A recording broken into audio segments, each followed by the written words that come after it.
All right, cool, man. Well, thanks for coming. No, thank you for inviting me. Actually, it wasn't really an invitation. I asked you, so It was but thank definitely, you were very forthcoming. It was great. But what are the chances, though, that I get your email and 3 days later I see you here? I was like, what the fuck? When I heard like, Blake, I'm like, who's this guy?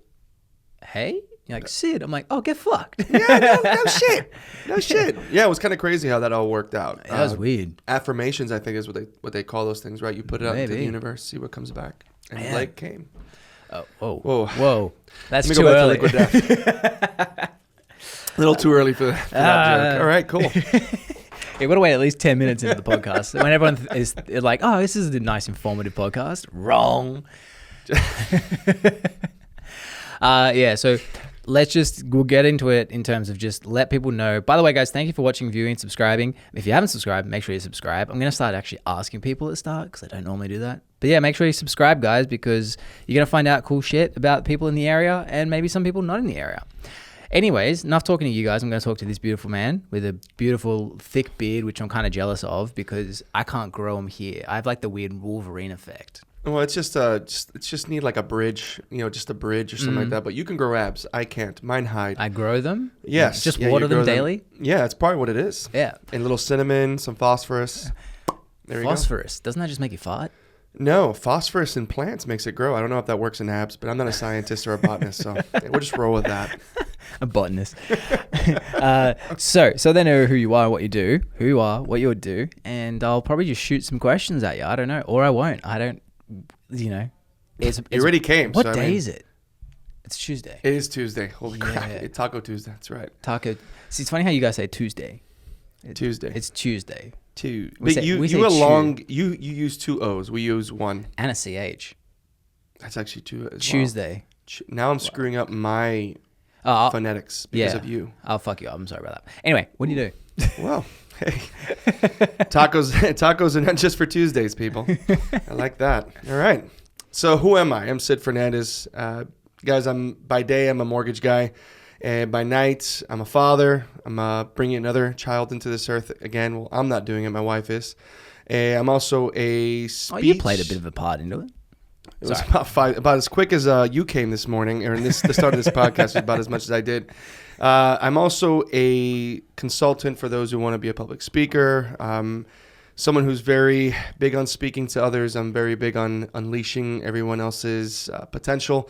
I'm a big person in the community in the sense of getting out there and really just shaking people's heads and stopping with nonsense that occurs. And dude, I'm a lover of things. I'm a lover of self-discovery. That's my biggest addiction, I think, in life. So if someone wants to peg me as one thing, wow, my verbiage today is just not working well. So if someone would like to name me something, listen, I am a perpetual self-discover for myself and to help others in self-discovery as well. Good. And no pegging. Well, whatever you're into. Whatever gets you motivated. It is May. What's to do with May? No clue. It is May. But it is May. Tomorrow, this is obviously not shot and released quickly for me. Is it tomorrow, May the 4th? No. Today's... Oh, shit. Yes, it is. Yes, it is. Tomorrow is May 4th. So it's Star Wars Day and then Cinco de Mayo, which I only found out Cinco de Mayo exists, like 2 days ago when I was buying a computer. They're like, it's a Cinco de Mayo sale. I was like, is that relevant to this company? Is it Spanish? It is. It's Mexican. I think it's, if I'm not mistaken, Cinco de Mayo has to do something with the liberation of Mexico. I can't get deep into that because I'll just mess up history. So I'd rather just not get into it. But I believe that's what it is. All I know is that us Americanos love to celebrate the crap out of cheap tequila and margaritas. Not really, honing in on what the true nature of what Cinco de Mayo is. But, we like to throw them back and see if we can drive home in an Uber. I don't really know what half the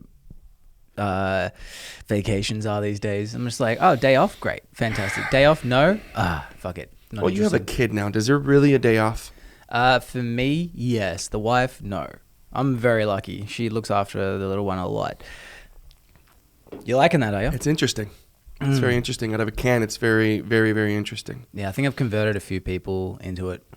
It's anyways, so you did public speaking? I do. I do. What is the biggest thing that people struggle with public speaking? The biggest struggle is understanding that there's really 3 true components to public speaking, and most people carry 2 of them, right? Story, which obviously is huge. If you're a good public speaker, there's always a story. Everyone's got one, right? It's that middle piece that people struggle with, which is the delivery.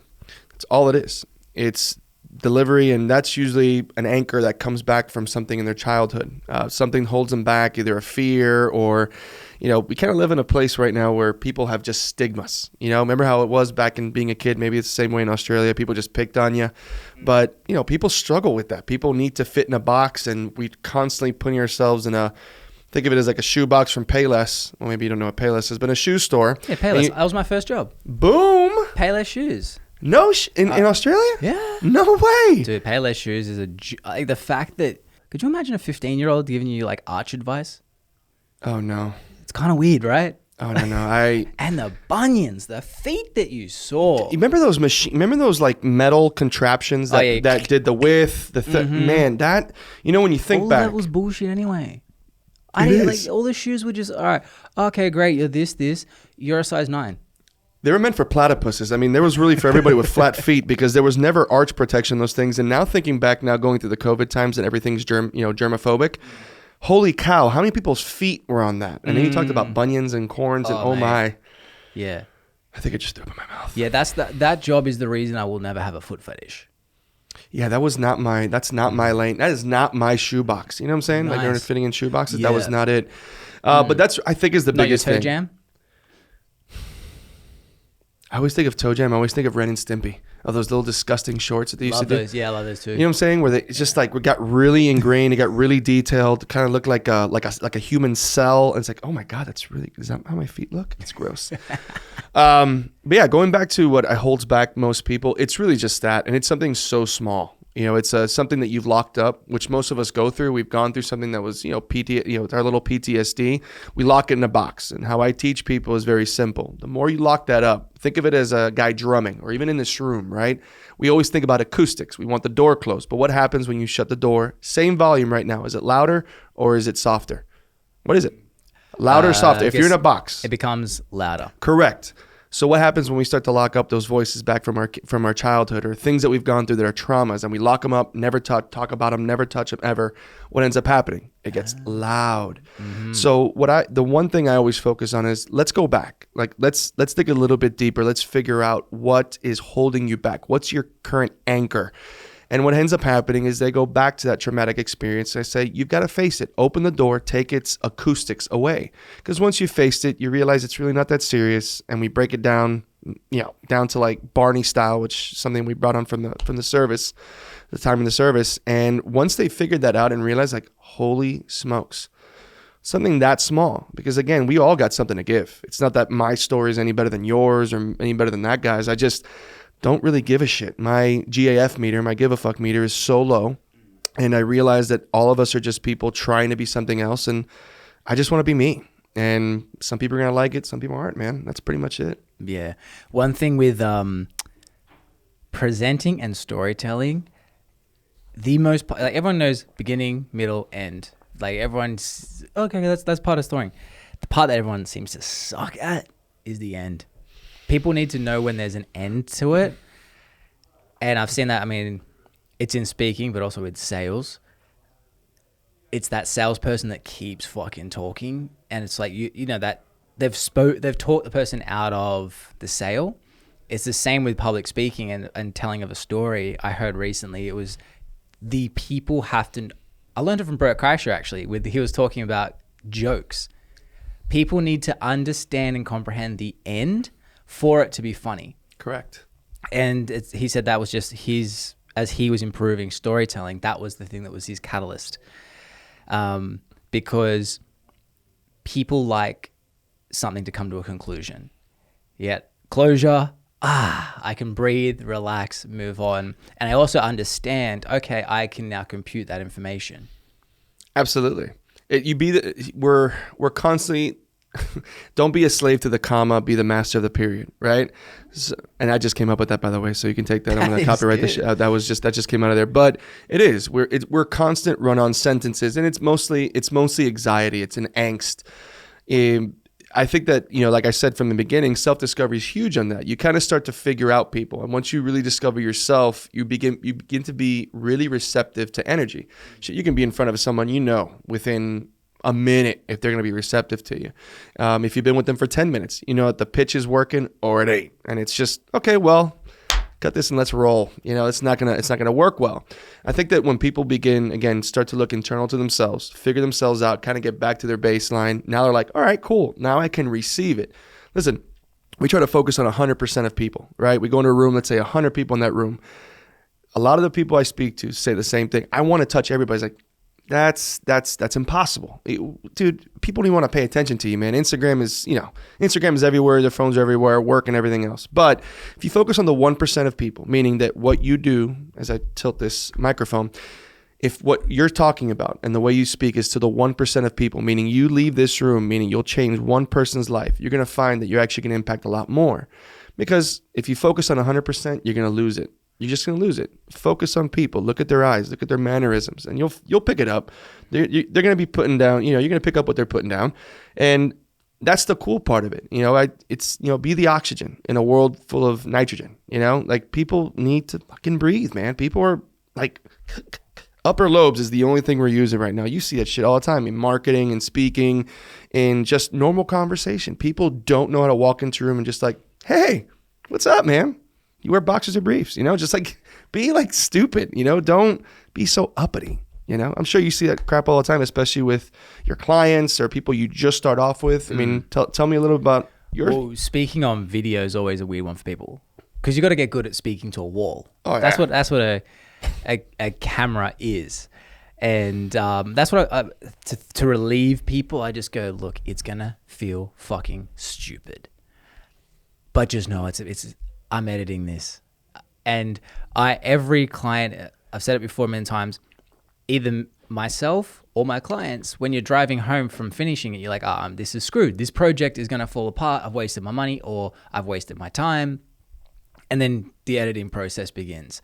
The tricky part that I guess my clients have is they need to know as well, when they're talking in front of a camera, you're going to suck. At the start. Not as much as you probably think you're going to suck, but it's not going to be free flowing. You're in a way you're trying to learn how to talk again. I think that's why people love podcasts, because they kind of forget the cameras are rolling, and also you're not talking to a wall, you're talking to a person. But definitely the thing I've encountered with, and I knew it was going to happen with all the people that I filmed so far, is the same thing of they have to hit a few points. And now they're focusing on the words, not the thoughts. And that's what actors, I did acting, so now I can do it easily. It's reading the words, getting the thought behind those words, and then running with that thought, versus trying to remember word for word. They said as well, the best way to become a better speaker is become a better writer. Interesting. Because when you write, you learn how to become succinct. And so when I learned how to copyright, that improved how I talk, because I was like, I'm saying all this shit that really is just 3 thoughts. And it's the same with editing. There's that rule. If you can cut it out and it still makes sense, cut it out. In most cases, like unless you're doing artistic, like I'm watching The Wire and that new show that they've redone now on HBO Max. It's called We Own This Town. Great. Yeah, so I never watched The Wire, but I've also seen the We Are the Town, whatever the one you just mentioned. Now I've seen it on there, but I haven't watched it. It's so good. Watch it. The thing I like about it is it feels very raw, but they put a lot of stuff in that still you could cut it and not make sense. So like there's one long shot of Johnny Gerbil or whatever his name is. He comes out of his car and he's walking to the building, the precincts building. It's like a 20-second shot of him just walking to the building. And I'm watching it. I'm like, why is this so interesting? It is so seemingly pointless. But then I realized even that had a point, because I didn't know that it was building up to him being arrested. So it was this long, drawn-out thing rather than just cutting to him being arrested. Now, obviously, with that, it's different because it's HBO Max. You're sitting down to watch it. You're not scrolling. But that was one example, which, because I said if you can cut it out, that's where I was going. Because I said if you can cut it out, it still makes sense, cut it out. Not always true. Because sometimes the shit that seems like Pulp Fiction, so much of that conversation has nothing, like that whole movie really has like probably 5 things that happen, but it's all dialogue. Talking about cheeseburgers and shit. And you're like, what? But they're very good at storytelling. Very much so. Very good. But the artistic side is huge. And I think you kind of really bring up a good point, because I think it's funny to see certain directors have certain moments where it's just like, normally I would see the camera change, right? You'd see it. I think what the average is what, 3 seconds, 5 seconds for each frame. Mm-hmm. I think is what it is in acting. Again, I'm not in that world, but I find it interesting when someone makes an absolute choice to just let it go. Yeah. And even when actors are improv, where they're really in it, and it's like we can't cut this because now this is raw. Like this is when actors really are getting paid. Like those moments where they're just in it, and now you just let the art run. I think it's really impressive, especially nowadays when everything is quick. It allows us to take a breath, and I think those moments and those elongated points in those whatever movie or show, it takes you deeper. Like for us, the people watching, it's just like, and you almost appreciate it more, because there's been times like I gotta back this up. Like this is, and it's just interesting, and it makes you soak it in, almost like putting on a record player rather than having Spotify. You know, it makes you want to take it in, and there's a respect factor to those people who really see it, because not everybody has that. But yeah, I guess it would depend. Everything depends on your audience. Correct. So, like for example, to use the podcast as a product, as an example, I've had my in-laws were like, do you really think someone's going to listen to a 1 to 2 hour podcast? I was like, probably not many. Some will, but I know all the stuff I can extract from it, and like the micro content, the clips that are 12 to 50 seconds long, little nuggets from this, they are edited, and those ones have a lot happening. You know, like a 16 to 20 second video still can take my editor 45 minutes to edit, because the text is changed. There's text to draw people's attention. The text is changing all the time too, meaning it'll zoom in, zoom out. It'll change at angles. An emoji will fly in. We'll cut to zooming in, zooming out, or we deliberately cut to someone's reaction. There's so much that happens in that 16 seconds, because I'm trying to attract people that haven't got a vested interest in me or this podcast yet. So you need those fast ones. But then someone who does give a shit will probably sit down and watch this podcast, but they have to be real far down the value chain in terms of them interpreting your value or my value to sit down and watch it. And it really comes down to your audience. And back to your point about the people in the room, I think that's the cool thing that you can correct me on this. When you're focusing on the ones who are, I think you give 80%, just because I'm picking a number out and everyone likes the 80-20 rule. Bingo. You give 80% of your attention to the people who are really engrossed in you.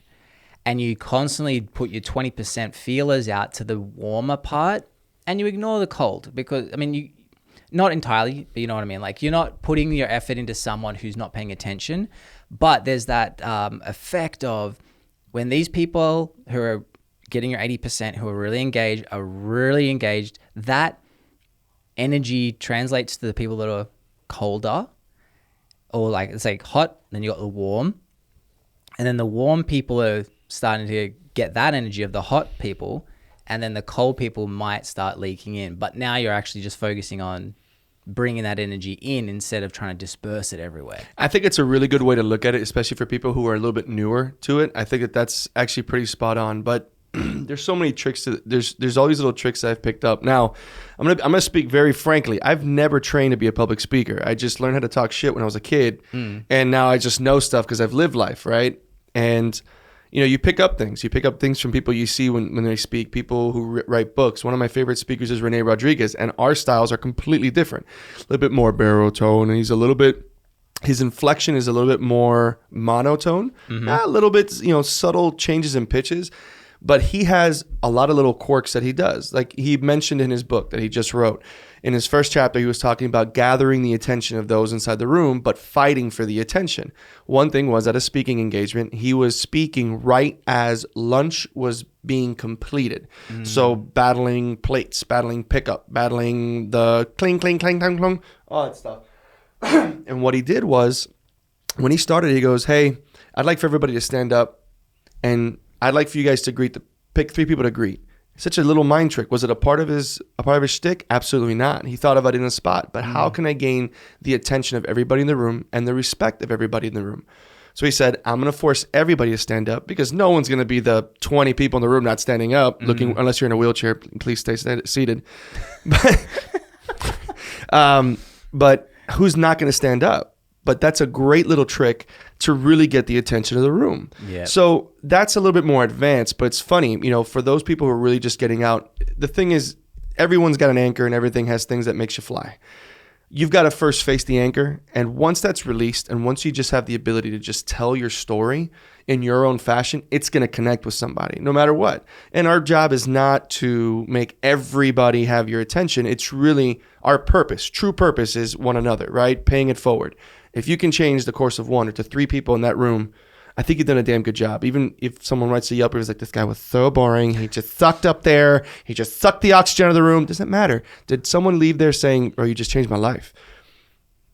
I'm down. Like that, I'm down for all the way through. Now, the fact is that I don't want that. I want to get paid for my speaking engagements. I want to make sure that most people in that room gained of somewhat of some value when they leave. So that's why I continue to hone in on my craft. And I do it by trial and error. Things like this, man. These little podcasts, I try to do them as much as I can.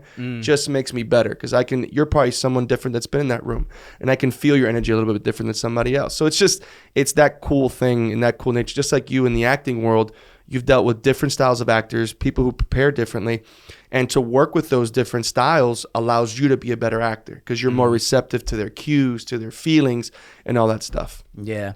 So with people, I was just thinking this now. If you're starting a business out, their advice is you never try and just get everyone as a client. You try and nail a couple really well, like do the job well, then that spreads that way, and that's how you end up having a massive business with an agency, for example. That should be the same approach that we do with public speaking. If you can impact one person, focus on being able to impact one first. Because I'm speaking about this, what I've seen other people try and do stuff, and they're trying, again, their first, second, third time without the back. Like, you really got to also not give a fuck. That's the hardest part. But I think when you're not trying to impact everyone, that allows that to not give a fuck. But once you can impact 1 or 2 people, then train to be able to impact 4 or 5, then train to be able to, grow it out that way. Because again, and I'm thinking back to like when I do stuff with master networks, for example, when I do my training stuff, very few people are on their phones, which happens quite a bit. Of course. And the reason being now is I'm very confident with it. I also go completely off the cuff. I don't prepare for this stuff, which usually, like, if it's something that I would always, definitely when I do my own stuff, I prepare way more better because you know what's coming up. But when it comes to the training stuff, my preparation is learning all the time anyway. So when I see one of the Master Networks things and the topics, I quickly read it before I get caught up. I'm like, oh, this is about this. Okay, great. I know this, I'll riff it. Or sometimes I'll read it and I'll shit all over Master Networks. Sorry, guys. Sometimes it's like, the other day it was funny. I'm just going to out myself here. I am worried about the day that like Bill Utenage or one of the high ups come to here and I happen to be the person that is presenting. or it's a day where sometimes I do videos for them if I'm not in this, Florida. I'll do a training video. Those take way more time though, so I sporadically do them. They can take like 2-3 hours because I'm filming it like this podcast style, and then I'll cut shit in. So like one was the Yellow Brick Road one recently. I think it was last month. So I did that. I was there on Tuesday, saw the training, and I was like, this shit is lame. Like, you guys are trying to grasp for a metaphor. Just don't. You know, like, I love a good metaphor if it makes sense and if you can own it. If you can't own it, it's just like, stop trying. It didn't feel like it landed for me. So on Friday, I wasn't there, and so I did a video. And so the very start, I'm like, look, guys, on your sheet, it's going to say Yellow Brick Road thing.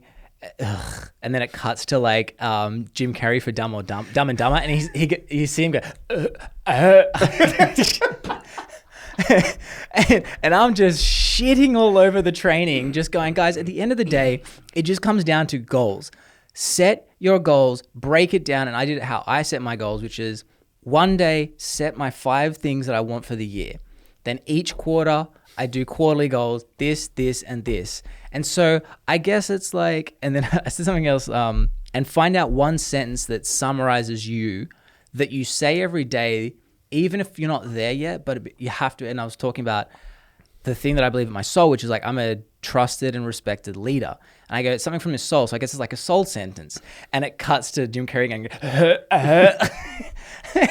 but by me giving that, it's edutainment basically. Educate and entertain, shit all over yourself while giving value. And then what will happen is people, when they laugh, their receptors open up. They're more receptive to information and they remember it better. Whereas the other is, again, I'm going to shit all over Must Networks in public. I'm sorry, guys, but I'm also not. A lot of the videos currently that they're showing, I love that they're moving to video, but I feel like I'm getting told off in them. Some of the presenters in it, some are great, some are not. Some feel like they're telling me off, like it's like, you need to be doing this. And I'm like, whoa, keep an eye out for it. Oh, I can't wait, because we're still in the construction stage of ours, right? Oh, so we're really? in that beginning stage. We're still trying to find like the last 3 people. So if anybody's out there when this does come out, make sure you give us a shout. I haven't seen those videos yet. And before I get even farther, when he says shitting, he means constructive criticism. So there you go. That's an Australian definition. You're welcome. Pretty much. But yeah, no, I get that. The value statement. And again, humor is a huge thing to it. So, you know, again, I got here in 2018. I first moved to Naples in 2016. Where from? I was in Miami at that time when we moved over from Miami. Now I've moved from all over the place, and we can get into those voyages a little bit later, because my God, MapQuest was busy with me. But when it comes to when it came to 2018, listen, I came into the mortgage industry as a business guy, a business development guy. So I was like, okay, can I talk about mortgages? Not a damn thing. What's mortgage insurance premium? MIP. I'll just give you the acronym. That's what I'll do for you. I know shit. So what did I know? I knew about me. So it was July of that year. I said, what are people not doing? They're not doing Facebook Lives. Okay. Well, it was a little bit weird for me. I'm very comfortable in front of people. You can give me a mic in front of 1,000 people. Down. Facebook Live is a little bit more daunting. You can't really read a room, right? Maybe the little hearts pop up, the comments, but that's just too much. So I literally sat down at a library in my car at night, and I said, screw this shit. And I started rolling. I talked about me, and there was a course correction for me. People were like, huh. They got to know me, and it's in silence. It wasn't my business side. It was down to the essence of him. The next stage of my growth in this area, where I think was really the changing of the guard for like, holy shit, this guy's a presence, was NARP is an organization that I'm a board of director for. I was the past president for them. They focus on the Hispanic community. It's a real estate organization, national with a local chapter. They had invited me to the organization here locally as a committee member. Cool.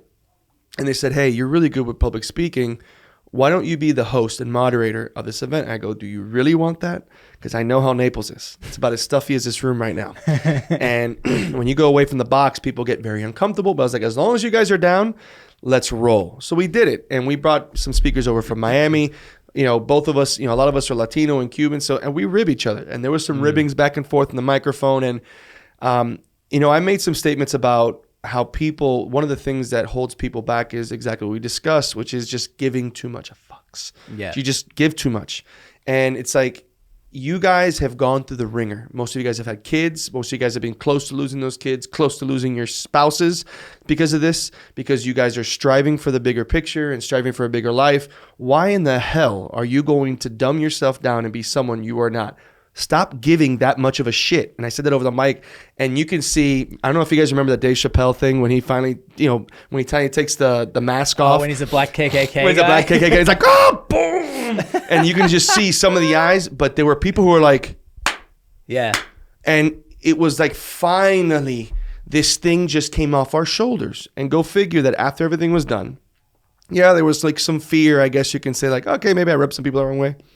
There were brokers from places that probably should have, brokers that should have never been walking up to Cid Fernandez, who nobody knew, to say the things they said. Is like, we need voices like you. And that was kind of like the moment I was like, we got this. And now, how do I amplify myself? But then during that amplification, how can I bring other people along with me? And this is not an MLM. This is just, how do I bring people along with me so that they get amplified? Because everyone's got something to tell. Yeah. And we got to stop funneling all this edutainment from people, because there are so many other people who can give us education and they're not talking. So that's where the root of all this stuff of public speaking is, in touching people in a good way with verbal consent. And that's really the basis of it all, dude. That's honest to shit. I love it. I love being in front of people. I'm an adrenaline junkie when I'm up there, dude. It's awesome. Yeah. People just need to learn to chill the fuck out, because I know when I first moved here, joined 2 groups.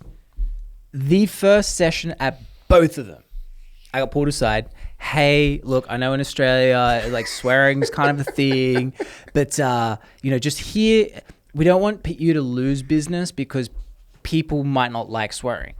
And I was like, okay, I didn't realize I swore that much, but I didn't.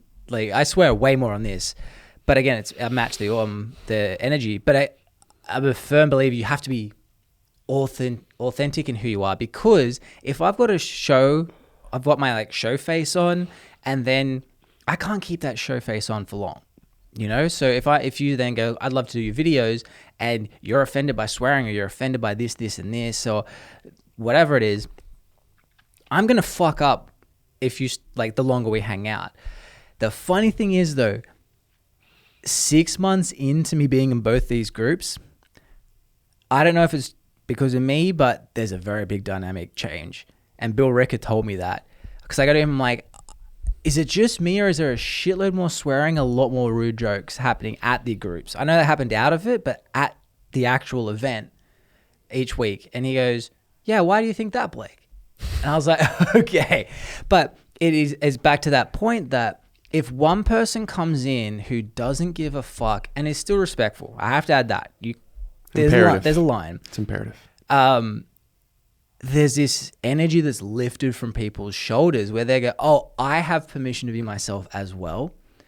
And in at least with my experience, those 2 groups, the jokes are still flying.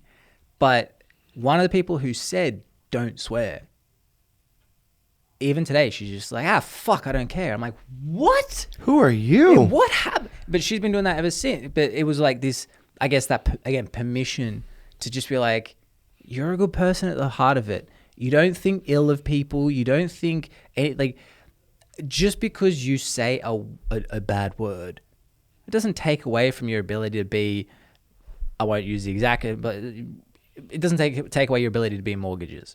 You can be shit and not swear. Or you can be terrible and have good morals.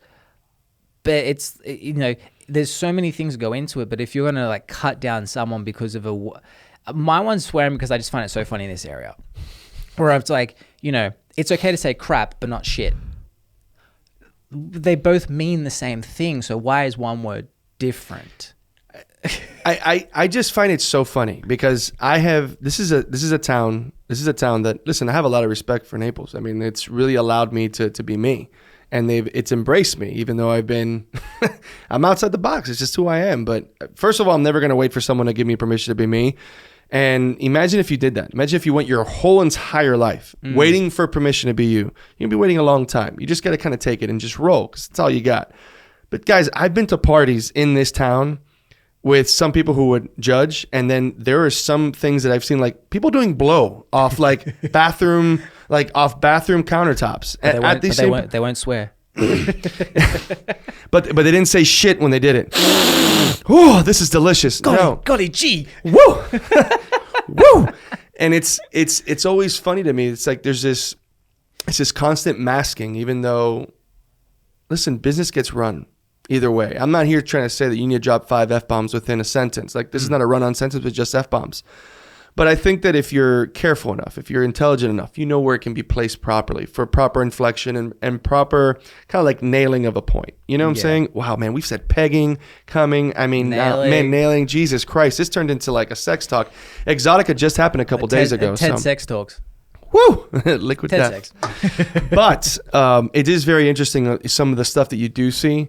And I think that sometimes we just say like, hey, we understand it's a higher place. You know, you've got a lot more people that are more affluent, but let's not, let's call a duck. We're still normal people doing normal shit. And that's fine. You can blow off the countertop, as long as, just let's not try to drape ourselves in something fake. Cause you said it.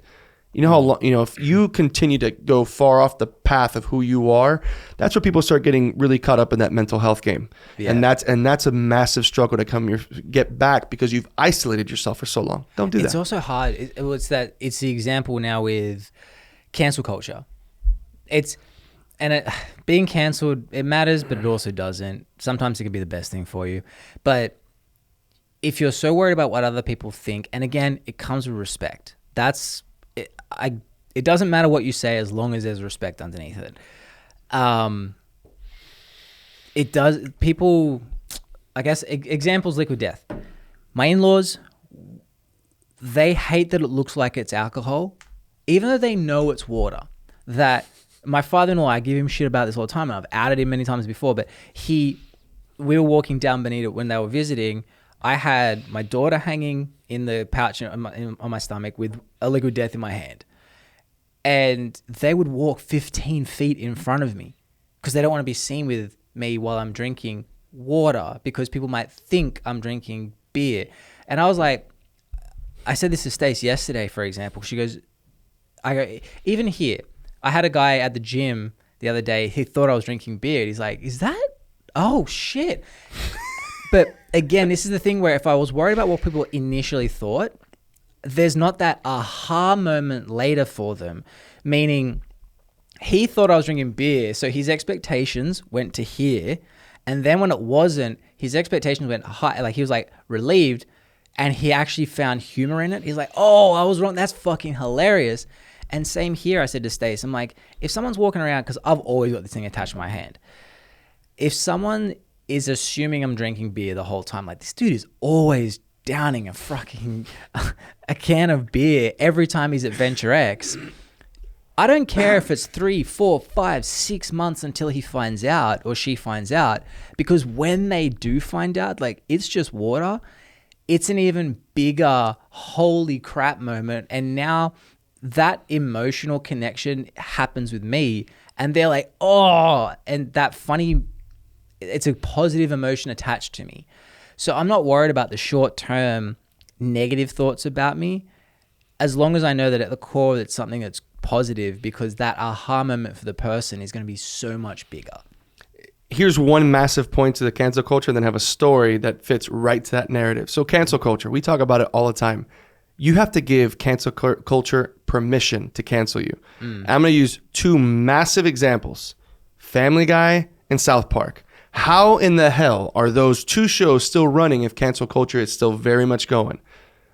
Money. And they don't give 3 shits. No. They don't care because they make fun of everybody. They don't care. So if you look at those 2 examples, no one can cancel you because they're still running. And they're run by a bunch of white guys. It's not like, I mean, they've got everything, quote unquote, going against them as to what today's politics are going on, or, social politics. But to the story that you said about how when people saw it, they went down and then they just elevated themselves like, oh, wow, what a relief. When I would network. I think it's not even just a relief, though. They think, like, that is fascinating. They're Correct. Like, that's really water? Just water? And now they attach themselves to you because now they always think of liquid death. They always think about that Australian guy with the baby. Pretty much. Pretty much. Yeah. Carlos. I'm just kidding. That's from Hangover. So networking. When I started getting into network game, and really Master Networks was one of the first places in 18 that allowed me to network. It was a group of guys. It was an organization that was really getting together, putting on these events, and I really networked well. So once you kind of, get known in that game, people then bring people to you. I'm sure it's happened to yourself when you've gone to an event. So what happened is, someone's like, hey, you've got to meet this guy. Hey, this guy's amazing. He's so out there. He's so good. All this crap. So they bring him up. Say, hey, pleasure to meet you. Hey, listen, I let's cut through the formalities. It's not, I don't want to waste your time or my time. I like to ask personal questions up front just to see if, there's ever going to be business or ever going to connect in a deeper way. And you could always see kind of like the pullback. So I'm going to ask you a personal question. You do not have to answer this. Okay. You just tell me it's personal. I won't ask it. We'll move on. So you What's your penis size? Is that too personal? Do you have buttons on your underwear? No. trying to gauge the limit here. Correct. So it's funny because it's like the winter's coming moment in Game of Thrones. Like the archers at the top, the gates are locked up, the moats are there, all the armies are flanking the gates. Like we're gonna go into war, and then you go pancakes or waffles. What? And then all of a sudden, it's like all those armies are now facing them. I was like, what the hell are you doing? Like, what's wrong with you? So they'll like chuckle and they'll think, and then they'll give me a response. And I'm a pancake guy through and through, but they'll tell me waffles. Like, I'm not going to judge you off your first response. I'm a pancake guy, but let's go a little bit deeper. But hold on, the waffles capture all this stuff. Listen, that's neither here or there because you have little bowls in your waffles. Pancakes soak. They absorb it. All you're doing is holding. To me, waffles just hold it. But I like to absorb things. That's how I'm an absorber. And when the blueberries get stuck, I don't know why a blueberry in a waffle really annoys me. Like, cause it just sits so perfect in the waffle. Thank you. So thank you. I can never have blueberries or pancakes or not pancakes. I'm sorry, bananas. Pancakes they roll off. Blueberries, pancakes, and waffles never go together because they roll. That's true. But see, I like them in it. See, that's the problem. You're doing it on top as a topping. I like to put them in like banana. Like banana pancakes. You do it mushed into it, and then you make your pancakes. And that's how you have the flavored banana pancakes. Now, if you want to do the toppings, get really foo-foo with it, go right ahead. But I don't like foo-foo. It's all going on the same way. I like to have the flavor right in it. Right? Do you consider crepes as pancakes, or is that too fancy? Those are very, very thin pancakes, as they say in Ricky Bobby. Pancakes. How about very, very thin pancakes? Yeah, that works. I don't know what I'd answer that question now because I wouldn't. It really depends on the toppings. German pancakes are better. German. Oh, they're delicious. You got to try them. I have so many jokes right now that I just won't say on this Hey, podcast. man, listen, we'll save that for the next one, for episode part 2. But listen, even like going back to that story with him, but you're right. Like I said, okay, you like waffles. Okay. I'm not going to judge you for it. Let's do it a little bit deeper. How do you do your syrup? And they'll start thinking, I go, you like a checkerboard guy, you like in living color it up, and I do the massive mannerisms with the paint cans, or you Bob Ross it up. Like, how do you do it? And they start to think, like, it's funny. I kind of fill up all the boxes. Like, well, that's kind of cool. You put a little bit more effort into it. I'm a cut a hole in the middle guy. I pour the syrup right down the center of all the pancakes, so that the center is really soaked up in syrup. So when I cut them, it's like the tip is about just the tip. It's about 25% of that pancake slice is just soaked full of syrup. The rest of it's not. And that's how I like my pancakes. So is that like the swimming pool technique? In a way. Yeah, it's like is that a Cuban joke? That's kind of messed up, dude. That is. Wow. Cheap labor. Anything for an in-ground pool. It's very sweet. And the whole purpose of that, and it's funny because like we'll get into it and we'll laugh about it, but it's so simple. But what I did was, normally in networking events, most people are anxious just to meet someone new, off the rip, right? So they're anxious, and then someone's about to get personal with them, and then I took them, made them even more worried, and then I took them to the complete other side. But then not only did I just pretty much foobar this personal question, I just put them mentally in their home on a Sunday morning, because most people have a really deep breakfast, and one of those big breakfasts is with their families in PJs watching TV with their family on a Sunday morning. And that's what they thought about, rather than being at Noodles at 7 o'clock with 90% of the people who just want to go there to get drunk and get free nachos. And now they're like, holy cow, this guy just made me feel so incredibly comfortable being so outside the box. And they also, again, we attach, and this is a human instinct, we Correct. attach how we feel with that person. So if I feel happy when I'm around you, I attribute that. I could be thinking about my passed away father. When I'm with you, I don't feel good about you, even though you said all the nice things. Correct. So you're giving them the family, which you probably should ask one pre-qualifying question though first. Do you like your family? That's very true. That's a very true. There are some people that never came back. Because if they're like, I like waffles, like, yeah, but I fucking hate my wife. God, Jesus. I hate this guy. This asshole put me right back at home. That's the reason I'm here drinking. Trouble. And this is where I'm drinking 2 for 1 tequila. And this guy's just putting me right back where I don't want to be. I'm here to get away from the family. This guy's an asshole. Don't worry, you'll find plenty of things in Noodles to get your mind off of what's going on at home. My God, that place is just, I mean, it's walking gold, really, the things you get to see by the bar. Noodles? Oh, yeah. Where's Noodles? So Noodles is like an Italian restaurant right up Pine Ridge. That doesn't make sense. Check this out. Noodles is a Italian restaurant, and it's got sushi too, so it's very weird. What is with if I'm going into an Asian cuisine place and there's not Asians working there, I'm offended. I'm gonna tweet about that. How do you know they're not Asian? What do you mean? What if they just don't look Asian? Maybe they're incognito. Maybe they're 15% Asian, but now you're insulting them. I'm assuming. You're really getting deep here, Blake. I'm assuming I should never do that. Correct. They probably identify as Asian. I do sometimes. Yeah. Ooh. Most of the time, actually. many Usually layers my pants are down. No, I'm just kidding. Whoa. Hey. But no, Noodles converts into a Short club. joke. Just drink the liquid death. Not all of them are winners. Remember, 80% rule. We talked about this earlier. Was that how big it is? But Noodles turns into a club at night. Oh. Like an absolute club. Like they throw down. Like all the Latinos from Golden Gate Estate's like, hey. And they start jamming some Really? like Ozuna. I mean, they get down at Noodles. And it's crazy to Where me. is that? That's right there. Pine Ridge. Pine and Ridge. I have to go check it out. right before... it's before Naples Boulevard. My God. I'll have to go check it out because there's that video I showed you earlier of the food. That place, like, I'm sorry, the drink that we're creating some content for Link in Fort Myers. Fucking best food, by the way. That good, huh? Oh man, it was like the sushi, the burgers. They all had the expected tastes, but then something different about it where I was like, I can't put my tongue on what that is. And I don't know. Anyway, the food there, fucking incredible. The vibe, super unique, rustic, kind of feels like Mad Maxy, but colorful. Interesting. And on top of that, it has like bars and stuff, and we're trying to make it move into, it's open for a few hours after on the weekends, maybe later at night, so that people can like, because I kind of can see the sushi bar turning into a DJ booth after. Oh my That's God. the vision I have for Chris there. Imagine the turntables actually look like rolls of sushi. Yes. And then the knobs are like, I don't know, some sort of sashimi.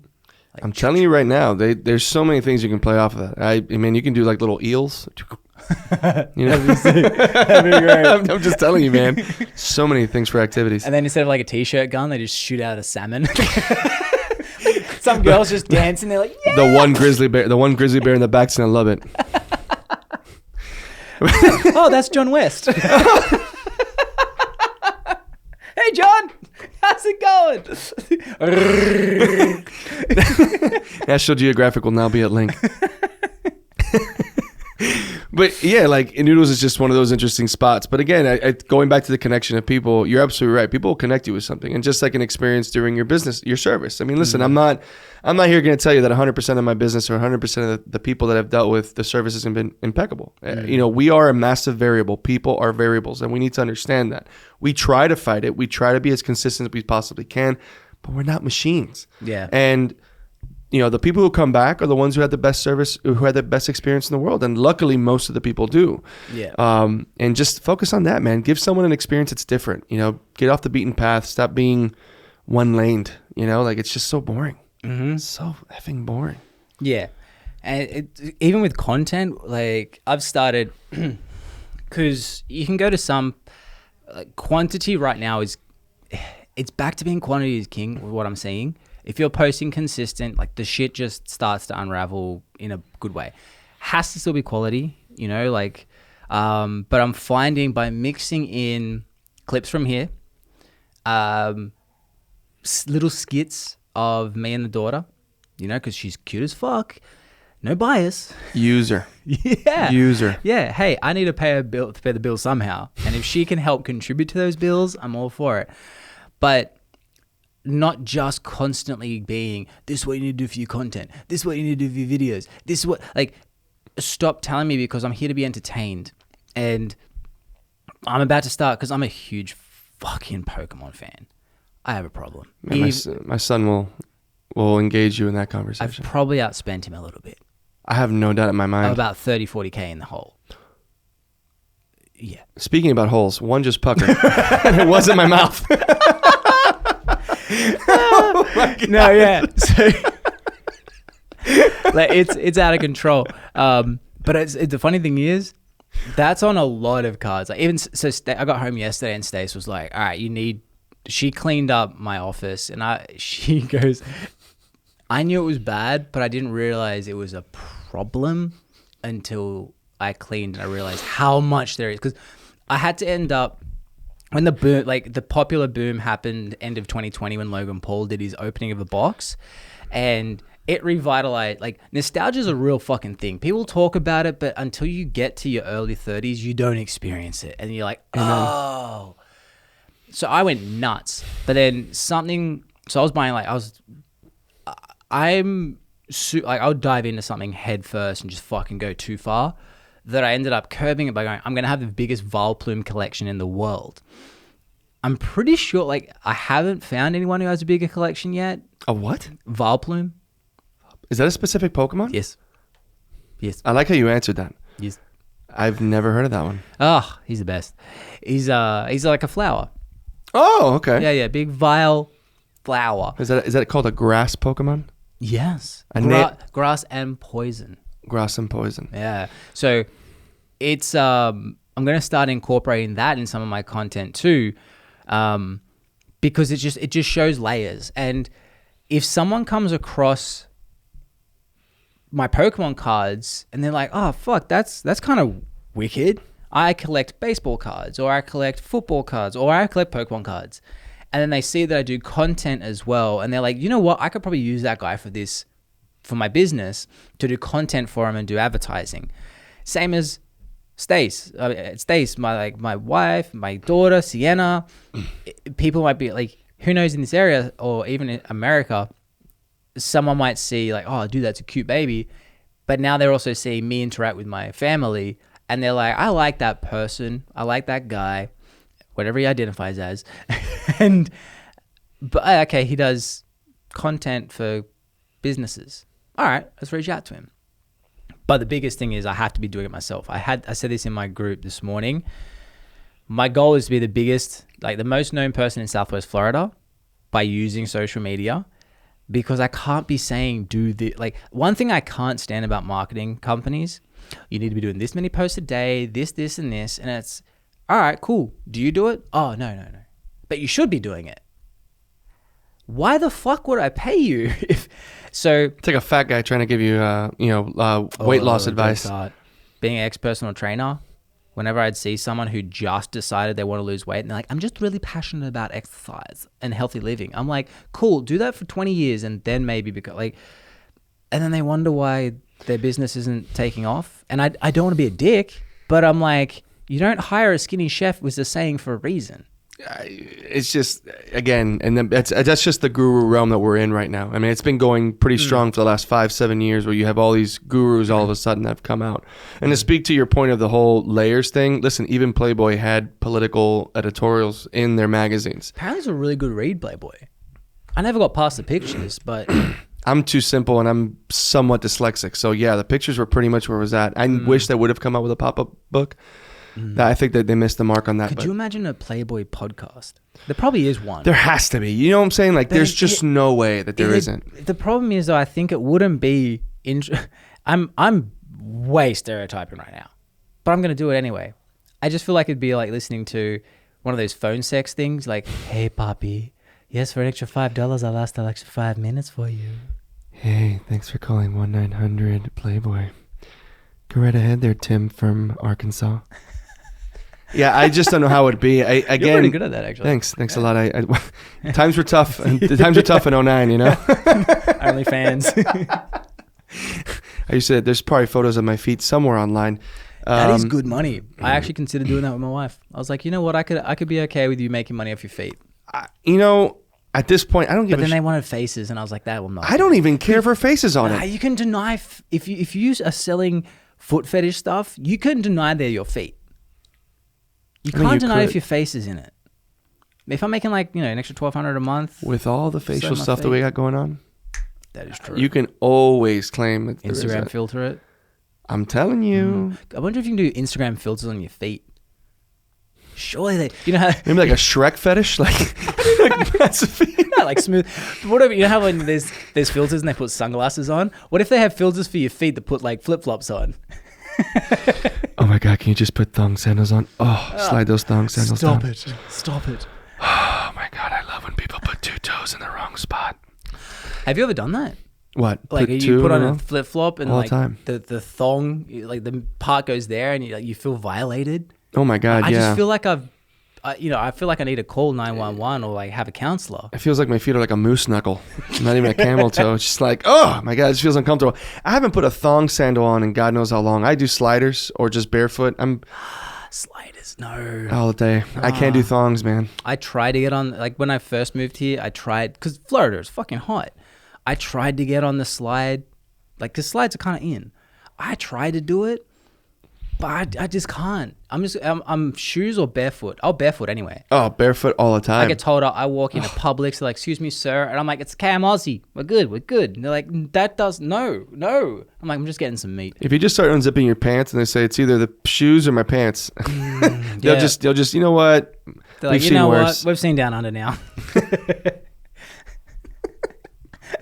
Like, is that a Joey? We're gonna die hard now.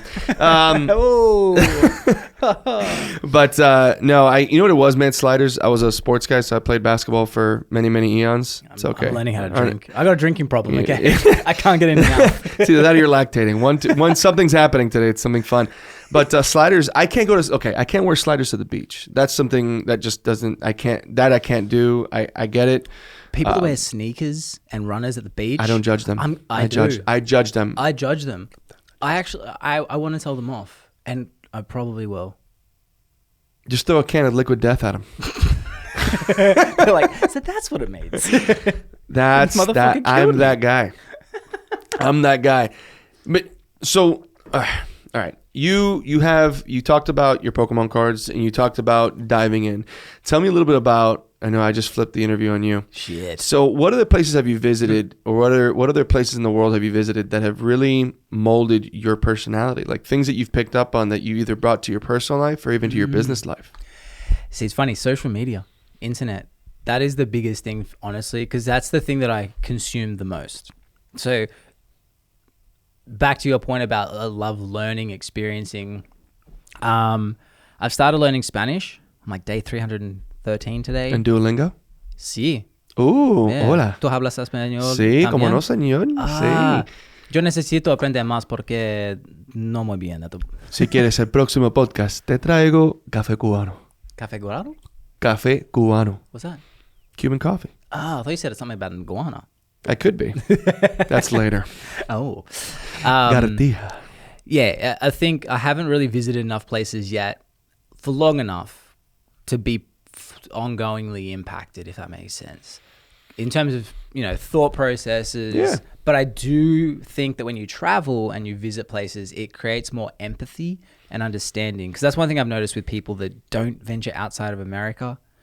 A lot of people who don't go outside of America think that the rest of the world's a third world country, and or they just hate America. Like, it really is, it's a polar opposites in this country. It's quite fascinating. All the way down to politics. Right or left? Are you right or left? Tell me! Holy cow. I don't know. Yeah. Yeah, I don't like Biden. Also, you're pro-Trump. Didn't say that either. Not one bit. I don't like Trump. Oh, you want Racist. Yo. Whoa. Yeah. Whoa. Just Whoa. because we said Asian jokes in the podcast has nothing to do with the race or level of racism. Stop Asian hate, please. But I mean, at the same time, so Germany, okay, example of how visiting places shifted how I thought. Obviously, Germany, everyone thinks of World War II. Everyone thinks of the worst thing that Germany ever did. So I go to Germany. I actually gained appreciation once I had traveled there. Because not in terms of, again, what Hitler did, fucking disgusting. I'll get that out right now. This is not a pro-Hitler podcast at all. Or anything he did. Don't cut it and say he's pro-Hitler. Yeah. This is a non-pro-Hitler. Can't cut that, can you? Suck it. So it was when I learned the last century of Germany, I was like, holy shit, this is like a badass country in terms of, okay, whatever happened, well, they built up to a superpower.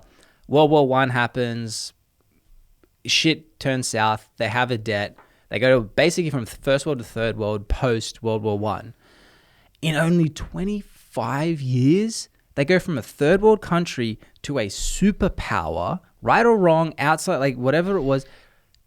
They went from that. In 25 years, from third world to first world, again, superpower. In like shorter than I've been alive. Fucking insane. Then they get taken away again, rightfully so. And then they have this crazy debt that they have to pay, a fine, and they paid it off by the 90s. Like America gets debt and we're like, someone will pay it off one day. We'll bill it to Jupiter. How do we pay this debt? Let's do more debt. I like it. Good plan. Like the house is burning down. What should we do? I'll add a match. Anybody got kerosene? Yeah. That works.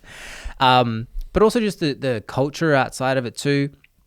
Realizing the difference. So I guess Putin, for example, different cultures that I'm referencing. Putin, not a good dude. Not saying he is, but it's very easy for American and Western culture to paint him way more worse than he can be, and he's terrible. I'm saying he's fucking bad. No. My eyes is not because of your statement, and I have something to say about that. But continue on. I like the statement. So our culture is that, you know, Obama, for example, friendly, charismatic, nice guy. You know, that's how our culture operates. Russians don't operate like that. If he even cracked a smirk, the people would be like, he doesn't take his job seriously. So for us, looking at Russians, and again, they are fucking hard asses, but they never really have expression because it's a sign of weakness. And we perceive a lack of expression as sociopathic, complete danger, you know, all those things. So you show a photo of, this is how it happens both sides. You show a photo of Putin, very easy to paint him as evil, disgusting, and all that sort of stuff. They can't do that with someone like Obama easy. What they would do is they'd show and be, all right, this is what's wrong with America. They don't take life seriously. They're not very, you know, their leadership is a joke, and right now it is. But it's very easy to paint that other picture. But so the more I traveled, the more I actually experienced, oh, okay, this is how the media or we as humans perceive that culture as a threat, or we perceive that culture as a joke. But we're putting our own biases onto their lifestyles. So like in Spain, not working, like closing shops from 3 till 6 p.m. Americans like, what the fuck are you talking about? Over there, they're like, you guys are open from 3 to 6? What do you do? Like, why? We're napping. Yeah. So I think back to your question, it was really, the more I travel, I fucking love it because it builds more empathy. It builds more understanding, but also it's just, for me, it's fascinating to be like, wow, you think so different to me, and you're just as right as me in terms of, that was one thing I heard. It was at something recently where it was one of the local candidates here, Republican, kind of liked what he was saying for a bit, up until because he's talking about conversation, you know, like people need to just understand, like he's talking about going to liberals, and I'm like, all right, cool. It feels a little bit culty, but can we just be humans? And then he goes, you need to understand where they're coming from, even when they're wrong. And I'm like, you lost me there. Because if you're going in with the mentality that they're wrong and you're right, you're fucked. Because no one thinks they're wrong. The only way that you can actually, and sometimes if you ask some questions, you end up going, wait a minute, shit, I'm the one who's wrong. And then from there you go, I learned something. And the more I travel, the more I see how people think. I think that's been the biggest life lesson is never go in knowing, quotation marks, knowing I'm right. Which is hard. It's very hard. I think it's a stupid correlation, but you're not going to have... We are painted... I'm going to backtrack.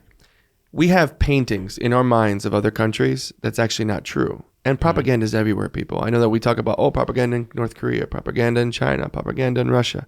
We do the same shit here. Listen, I spent 10 years in the service. We've seen some nasty shit, okay?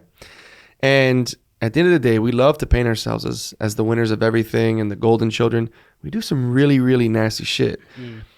But one of the things that we do as people, because we were created this way, through social media, through all the other propaganda corridors that we've taken, is we can understand that we need to respect, quote unquote, our enemies and those that need to be taken down. Case in point, it is not easy for people to say that Hitler was a genius. Hitler was a fucking genius. What he did takes an ultimate level of genius to do that, to control that many people. And a lot of meth. And wait, that's right. Yeah, we all did it. He did a shitload of meth. Oh yeah, all the time. That's why he was shaking in that one video. Remember that famous video at the Olympics? He was like, yeah. Well, I think he looked like Rain Man. I think he met with Stalin or someone, and Stalin was just like, "This dude's fucking This guy's out of fried." his mind.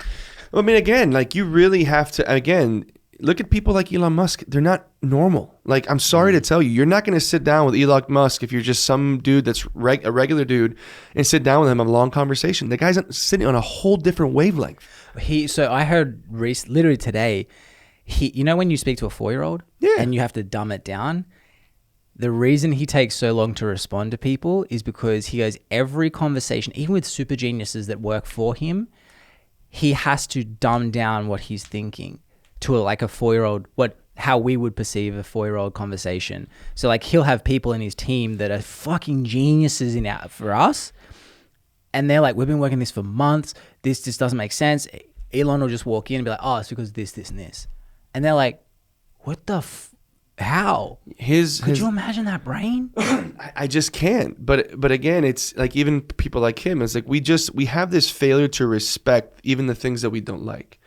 And the only level in anything you have to attack in your life, right? Even things in our own life. Let's go to microcosm, right? Things in your own life. You have to respect the trauma shit in your life to be able to overcome it. Because if you don't respect it, it's so foreign that you'll never overcome it. You've got to respect it to say, because I respect this so much, I need to come at this even harder. And that's the issue. That's the problem that we have nowadays. We don't want to respect. We can't give it its due respect for its genius, even whether you don't like it or not. There's a lot of shit I don't like. But listen, case in point, I'm not a fan of AOC. Alexandria Ocasio, I don't like her. I don't like her politics. I can't take her serious when she's talking on stage. I feel like it's like Greta Thunberg. Yes. But the thing is that, you know what? I'm not going to be the guy like, she's a fucking idiot. I can't do that. At the end of the day, she made a choice. She loves capitalism. She loves that stuff. But at the end of the day, she made it to this position that not many people can get into. She's done something with her life. She's thrusted herself in this light. And I go, you know what? Whether I like her politics or not, I got to give her her onus. And there are still certain things that I agree with. She was very, very hard on the companies that developed the drugs for AIDS, and that they jacked up the price of the 2000, coming out and saying this was taxpayer dollars that we subsidized to allow you guys to develop this, and now you're charging an obscene amount to sell it. How does that seem right? And I completely agree. I agree with that. I completely agree with that. So we also the research for pharmaceutical companies that's taxpayer money. I'm not going to say that it's every single drug, but that specific case, okay, I can't go that deep. Listen, pharmaceuticals is a whole different gamut of shit because they've got pockets lined up everywhere, right? But in this specific case, I do not remember the exact company, but they had gone into development of a drug for AIDS. It was 2 years worth of studying and all this other stuff, but there was subsidizations that came from taxes for it. And then the company's like, fantastic, we nailed it, we got it. Okay, $2,000 a pill. What? She goes, whoa. We gave you subsidies to get this done, which is going to still allow you to make a profit. We're not saying not to, but then you're going to jack up to the crazy. But you're still going to jack up the price to a point that standard people who actually are going to need this drug can't do it. I mean, we're not all Magic Johnson. We're all not going to wake up without AIDS or HIV one day. But you're going to jack up the price that much, even though you got the hookups from us? That's bonkers. And it's shit like that. Like, I can get with that. But we try to see everything as a whole picture rather than looking at things as a pie. Not everything am I going to like about Obama, but there were certain things that I did like and respect. I'm still trying to find that side to Biden. I honestly just think he's a ventriloquist, to be honest. I don't even think he's like alive. I don't think anyone can find that. But that's the problem. I had on my 2-minute podcast that I had for a bit. I think I'm going to reintroduce it into this podcast in like once a week. I have like a hot take. I like that. And my one was on the net position, Trump is more popular than Biden. And I go, hear me out. Hear me out. Trump is more popular on net position than Biden. Because you've got people that fucking hated Trump and people that fucking loved Trump. So his net position's the middle. Now you've got people who fucking hate Biden. There's no one who fucking loves Biden. They're like, what are you going to do? So if you've got Trump, love, hate, middle, Biden, hate, okay, his position's here versus Trump. So I'm like, on a net position, Trump's more popular. Now that's out of politics, but I was like, my math brain working that way. You know, I know how that's gonna play out. He's a racist. He sucks. Oh my God, get Doyle. Go back to Australia. It's because of his white privilege. I'm telling you, man. It's my white privilege. I just want to exonerate myself for a second. I was a slave. My family came from slavery because we were shipped to Australia.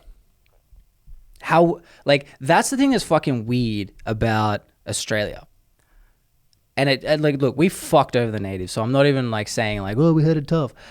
I didn't do shit. I'm very lucky, and I'm going to put that out there first. But it's weird when I think back. I'm like, hold on, my family were prisoners shipped to the country to build it. And then, so I came from like prisoner/slavery.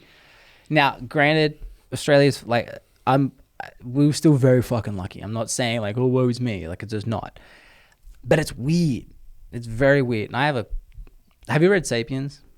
Read it? If anything that statement says, have you read? Most chances are is that it's a no. It's an audiobook. I don't read audiobooks. Huh. No, it's nothing insulting. I'm telling you, man, my ADD's through the roof. It's usually really? so. It's the only way I learn shit. Straight up though, like I learned, to be very frank with you, and I'm gonna let you go back to your point, but most of my learnings come through people. Like, people to me have been the best fiction and nonfiction books I've ever seen in my life. It's been very, very tough for me. Usually I read when I'm stoned. To be very quite frank, yes, I'm a user of marijuana. Oh my God, I can't believe it. And it's usually when I'm on that where my brain can almost wash out the voices, not schizophrenia, just voices, and allows me to get through the words. And it just kill this person. You're not liquid death. Kill him. Don't wear thong sandals. But yeah, go back to your point. I'm sorry, we went off on a tangent there. Took a rest I probably stop. shouldn't do that point. Oh wait, I have to be speaking to the right person to make this sort of discussion about that part of the book. Fascinating fucking book. So let's not dive into that one. Oh man. Only because, again, it's my intrigue and I find it fascinating. The problem is usually your fascination in history and being like, oh, this is an interesting part of this, is then all of a sudden taken as, oh, you're that type of person. You're discounting this. It's like, no, I'm just saying, and this makes no sense because I haven't given you any topic. It's to do around America's history, and I just found that part of this book, this particular part, fucking fascinating about why it was black slaves, not white slaves, because they both existed. So that's actually, it's very interesting to me because I probably wouldn't even know that story. And I can tell you right now, I'm so open-minded and I love listening to people's perspectives. I'm not one that's going to shut anybody down. I may not agree with you, but I mean, listen, unless you're sitting here saying, man, I've got like 100 kids waiting for me at home, I just can't wait to touch. Like, then it's like, I probably don't want to be in this podcast with you. It's kind of weird. Yeah, I'm probably going to shoot you and probably bleed you out. It's just, look, the whole history of humanity, it's like, it's fucked up. The whole thing with the church. I've been saying this for ages. Like, dude, the church has been like all the way. We have been blanketed. Like, we have literally washed away sins at the cost of gold. Like, I'm sorry to tell you, people, like, nothing here is untouched with nastiness. So rather than looking at one side, why don't we just look at the entire picture and say we're kind of all fucked up? All right, let's just find common ground, because we've all come from really jacked up histories. Every single one of us. Well, it's that whole thing, like with and there's like with reparations. It's like, well, how far back do you go? And like even with like giving back the land, because they're doing the same thing in Australia. Or how far back do you go? Because I've read again, Australia was the first continent settled by Homo sapiens. Fun fact. So they started in Africa, moved down through Indonesia and Australia. Man, interesting. Yeah. So everyone talks about, especially in Australia, how the native Australians they lived with the environment, not against it. Sapiens, the book, breaks that down, going, hate to bust your bubble. They didn't say this. I said this. Hate to bust your bubble. It's because the humans that Australia didn't allow humans to become agricultural, beings, because simultaneously in South America and Europe and East Asia, agriculture started growing at the exact same time. Now, why would that happen before a time that they could communicate and be like, hey, Steve, yeah, Juan, I got a great idea. Let's like put a goat in here and put it in a little square box. Like, they didn't have that opportunity, but it seemed to happen the same time. The reason being was that in those continents, they had animals that were able to be domesticated: sheep, cattle, goats. Whereas in Australia and Africa, there's no animals that can be domesticated that are native there. There's nothing. So that's why it's very easy to paint the picture like they worked with the environments, because no, the environment didn't let them overcome it.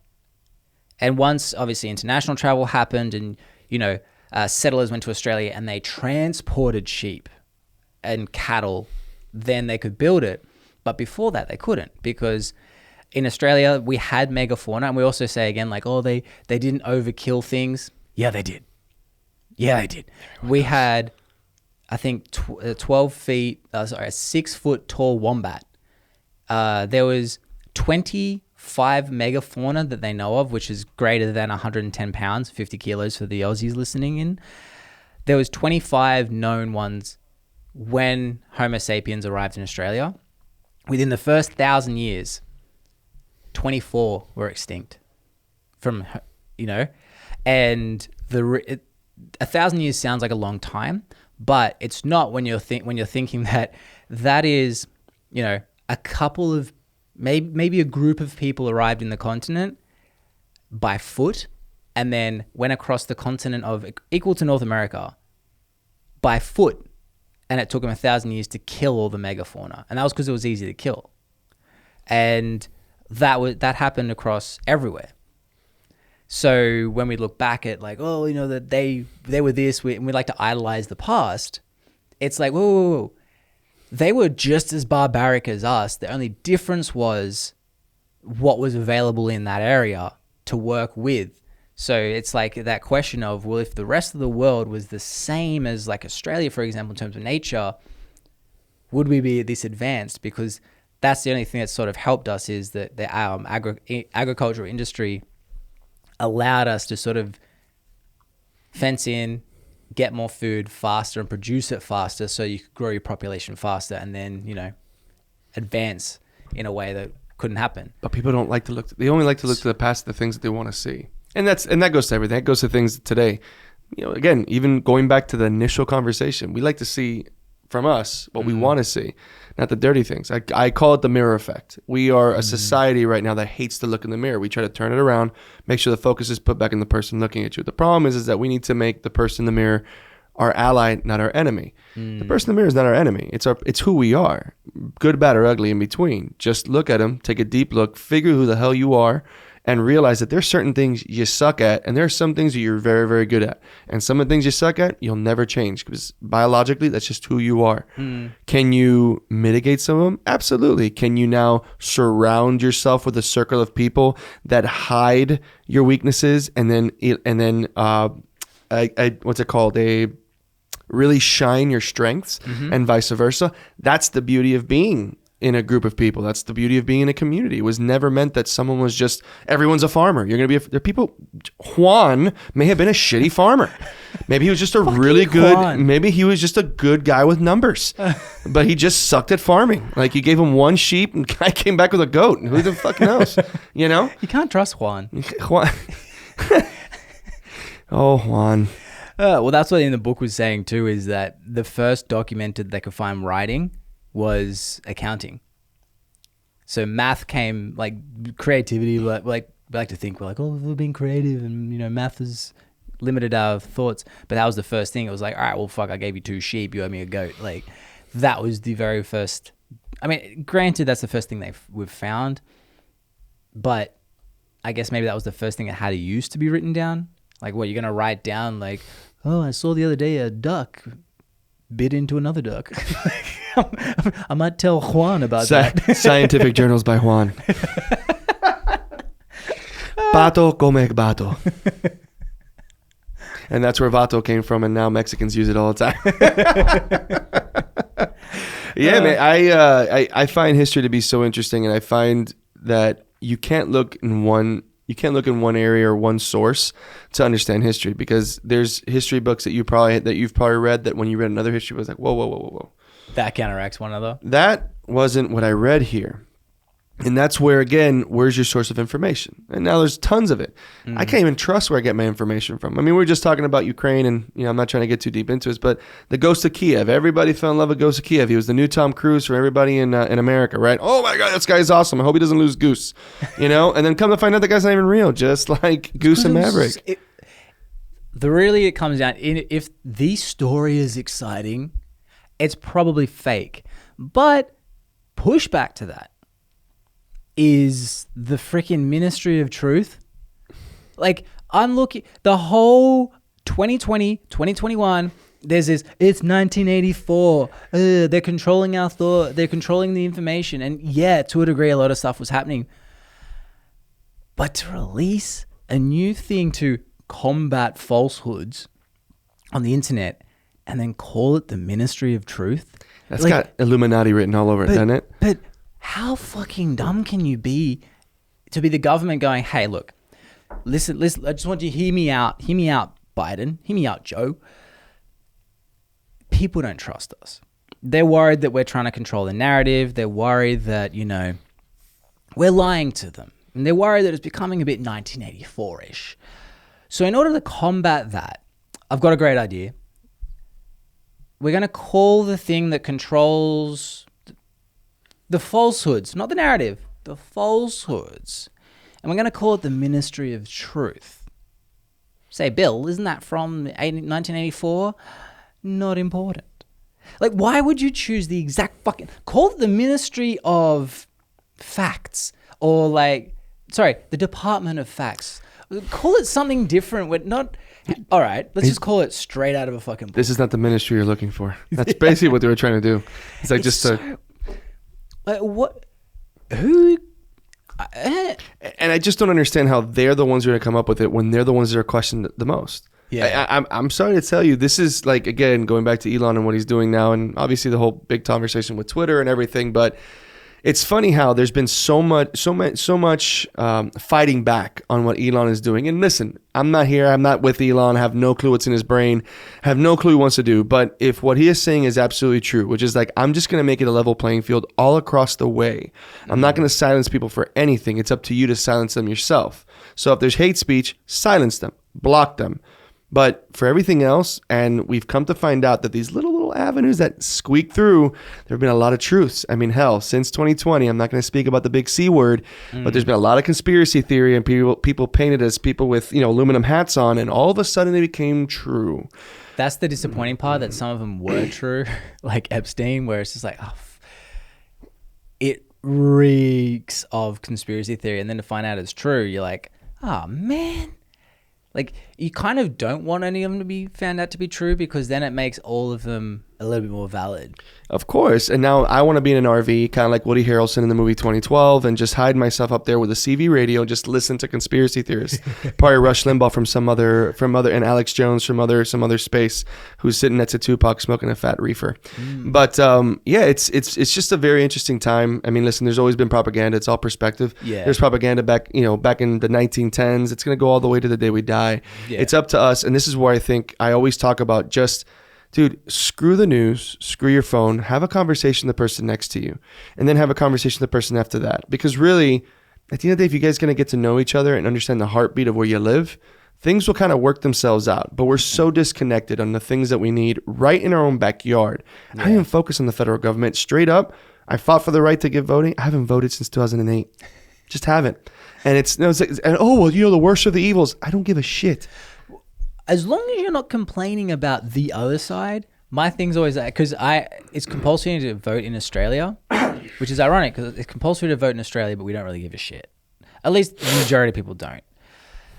Whereas when I'm like, I just don't care, I'm going to vote forever. People are like, you should take your vote seriously. I'm like, they're both the same. It's that illusion of choice. And it's funny how when I go, look, this person will be like, well, you can't fucking complain about whoever gets in. I'm like, I'm not going to be happy with either. And they, well, you should vote anyway. Could you imagine if you went to your friend, hey man, look, I'm really torn between these two girls. Like, you're single in this case. I'm really torn between these. Baby, I didn't say that. He did. She's Latina. There's a knife waiting for me. Okay, we're talking to Bob. Let's talk to Juan. Yeah, Juan. Juan's back. Fucking Juan. God damn it. He's got 2 goats. There's fucking goats. No, if we're talking about goats, it's usually Akeem. Okay, so Juan has 2 people. He has 2 ladies that he's seeing. For some reason, it's okay.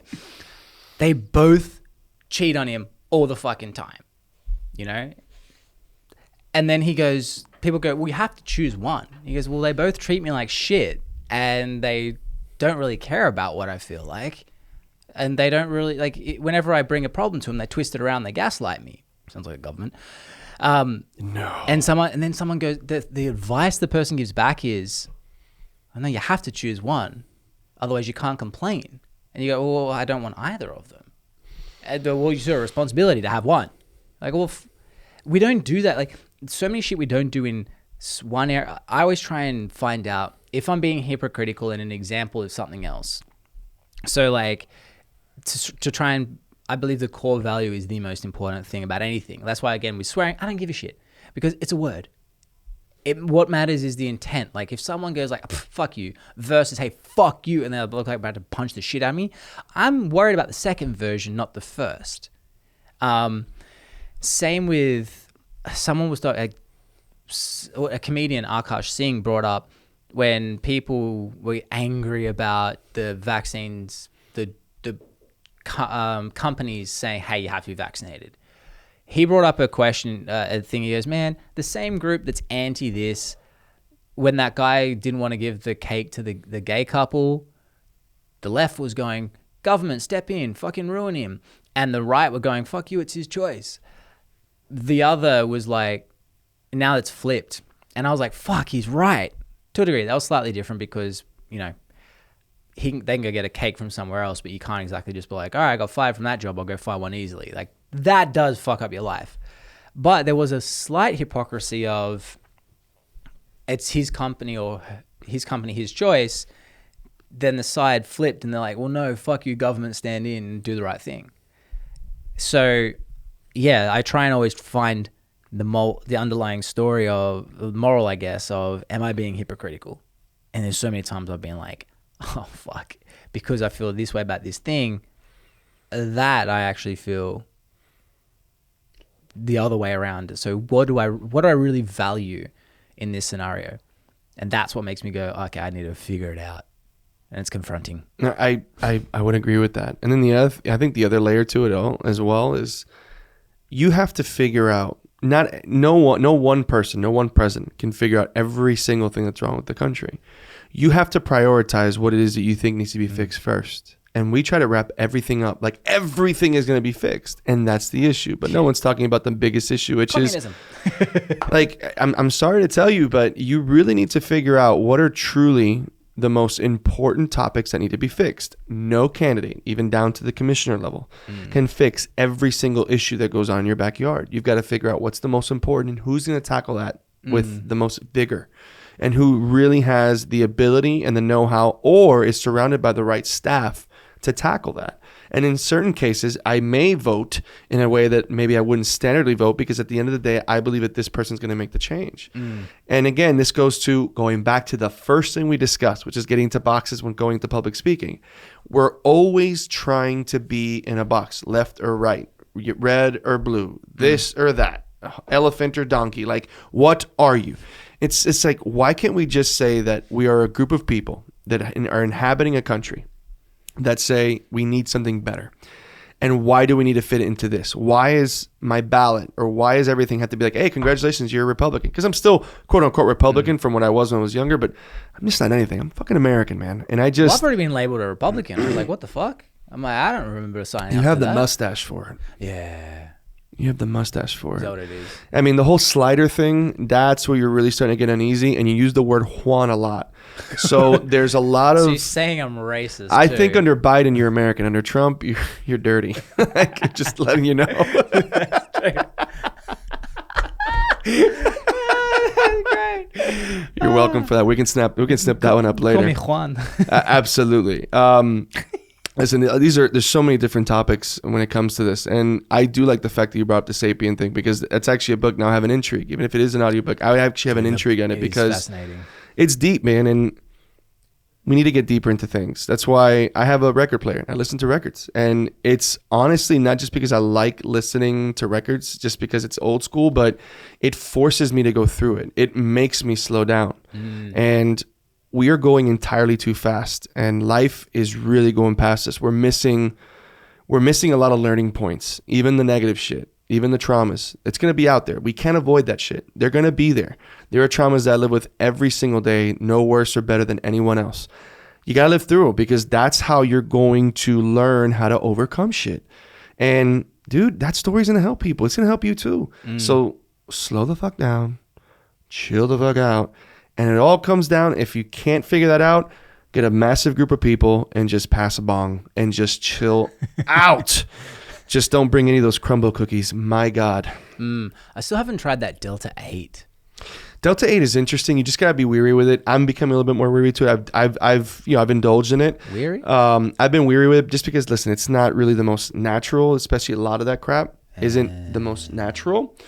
Tree is always gonna be the better for you at the end of the day, because it's obviously natural. Delta 8, you just do a little bit more digging, because you can really tear up your lungs. You know what I'm saying? Especially whatever. Even an edible version? Edible's a little bit different. I'm bigger on the lung thing, man. The stomach's really, it's pretty damn tough. You know what I'm saying? That lining and that acid's pretty damn tough. But once you start getting to the world of the lungs, the pulmonary side, I mean, we had a buddy of ours who, he went through a pretty bad time, had a really bad accident, and his back was shot. And he was smoking from his pen a lot. Dude, he had both of his lungs almost collapsed. Had one, and then the other one literally half collapsed. If he didn't get put in the respirator, he would have died. Jeez. It was that bad. It was just getting chewed up, because I can't say the word properly. I need Duolingo. I got chewed up so bad that literally one of his lungs collapsed. The other one half collapsed. Like, this guy couldn't breathe. He had to be rushed to the hospital, got in a ventilator, and that's what saved him, luckily. Shit. So, that's what I tell people. I try to avoid the pens at all costs, man. And though I've taken a break from it, wife being pregnant, want to be more, involved and stuff like that. It's been a big time savior for me, man. And I know tons of people who their lives have been saved because of marijuana. And though there is a negative view on that at a governmental level here in just Naples, because I don't know if you guys know, but there's no dispensaries anywhere in here. Marco and Bonita, that's about it, unless you're going to the Estates. But those dispensaries are not licensed, but are great. I'm just kidding. But I wish that we talked about it more with a little bit more frequency, a little bit more open and honesty, and understanding that this little plant that's been around for a lot longer than we have on this earth actually has and serves a purpose. But that, yes, it can be a drug, just like TV, just like Twitter, just like podcast, even though there's a good drug like liquid death. Try it tomorrow. It's a drug only if you make it one. But I think that it's really helped people get off of pharmaceuticals. I've lost too many friends to overdoses, people that I served with. And I don't want that shit for anybody. That just became a commercial for marijuana. I've actually got a funny story. So with Delta 8, I didn't know what it was. And I've always been intrigued by edibles. Never had one. Let me just preface that. So we're at this little, I think it's Genesis or something around here. I'm there buying some vitamin C. Not a drug. Nice. Good for my body. Buying some vitamin C, and there's, you know how like when you go to a supermarket, there's like the chocolates on the checkout. Sons of bitches. Yeah, little suckers. So I'm checking out for my vitamin C, and I see Delta 8. And I have no idea what this is. And I'm like, chocolate.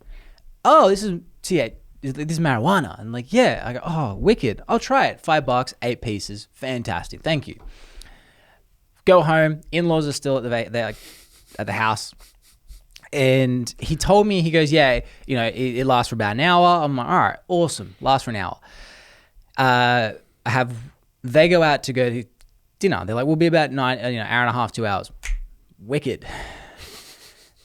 I have one piece, and it's like, I'm reading it, 10 milligrams. Cool. Message my mate. He goes, yeah, dude, it's easy. Like, 10 grams is nothing. I'm like, all right, fan-fucking-tastic. Start Googling it after I've eaten it, by the way. Start Googling to find out about post, consumption. And I'm reading through Google, and it's like, because I had no reference point of what milligrams is. I'm like, so I Google how many milligrams in your average brownie. Because I remember when my friends have brownies for the first time, they're whacked. Whacked. So I'm reading it, and it goes, the average brownie has 10 milligrams. Uh-oh. We recommend first-time users 2 to 5 grams. Uh-oh. Also, I'm reading the back, and takes 30 to 60 minutes to kick in. I misheard him. It may last up to 10 hours. Uh-oh. So I go to my wife, calm as can be. I'm going to go throw up. Went to the bathroom, fucking Lindsay Lohan'd it, and straight back out. And I was like, well, I guess I'll have to do it another time. And I still haven't had an edible in my life. I've eaten it, but I haven't had it. Edibles are a very dangerous sport because no two edibles are alike. No two companies are alike. You can buy the cereal THC, which is a bag full of 2,000. It's like 2,000 milligrams. Wait, you buy cereal? Yeah, they're cereals. It was let me try. Captain Cooked. No, it was Captain Chronic. Was the name? No, the Captain Chronic, and it was Lucky something. I can't remember what it was, but you're trying to really get an understanding of what the dosages are like, because listen, I'm a bigger guy. I'm about 250 pounds, so my effect is a little bit different. And I don't smoke at all. Oh, so especially as a first time user, I haven't smoked since 2012 when I visited California, because I'm like, well, when in Rome. And those were probably like the Jamaican regs. It probably wasn't even the same as it is now. It was. I greened out because I had a bowl, like an actual full. The girl I was with. How big was that bowl? Like it was a bowl, dude. It was like this. It was this big. It was fucking solid. So I was seeing, like, not seeing. Yeah, it was like one of those holiday things. She would do a bowl morning and night, and operated fine. So we're in her garage. This was back in the iPhone 3 days. And my God, we are timetabling ourselves off of what iPhone we're on. Holy shnikes. It's just to paint a picture about how, I just upgraded from a dial-up, okay? I just took it off the wall, didn't have to do it anymore.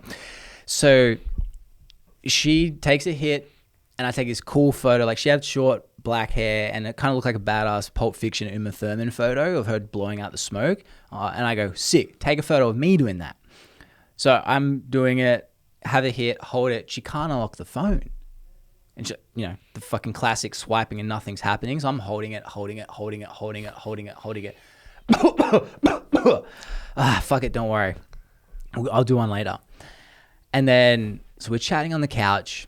And then all of a sudden, Charlie Brown. I can hear my voice slow down. I'm like, oh, no.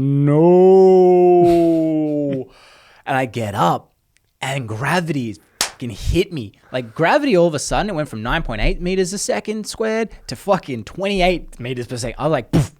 Okay, well, so I go to walk. I'm like, maybe I'll just go to bed and like, chill out. I can't get there because now I'm fucking walking like a crab. I get outside and she's like, you're green. I'm like, bro. And so I'm going through these cycles. So first up, I mean, obviously we were sleeping together. This is 10 years ago, guys. I was single. And so I'm looking at my legs. My legs are paddle pop sticks. I'm like, how do I have sex with paddle pop sticks? How does that work? So I'm trying to figure out, like, will I give her a splinter? like I'm really concerned. And give her double of wood. Oh, nice. Yep. But I'm genuinely worried. I'm like, fuck, man, how am I going to work these paddle pop sticks? And so I sit down on the floor. I've made it probably all. I thought I'd walked so far, but I think I walked about 3 meters, which is 10 feet. I sit down. The world curls into me. Like I feel the world curl into me as I lie back down. Are you sure it was weed? It was fucking strong. Whatever it was fantastic. So anyway, oh my God. So Spider-Man, the Green Goblin cackle, the Willem Dafoe one. Hear that? I'm like, oh, hey, buddy. It was that. It was literally that. And so I hear that. I hear we've got a Willem Dafoe's in the back of my head.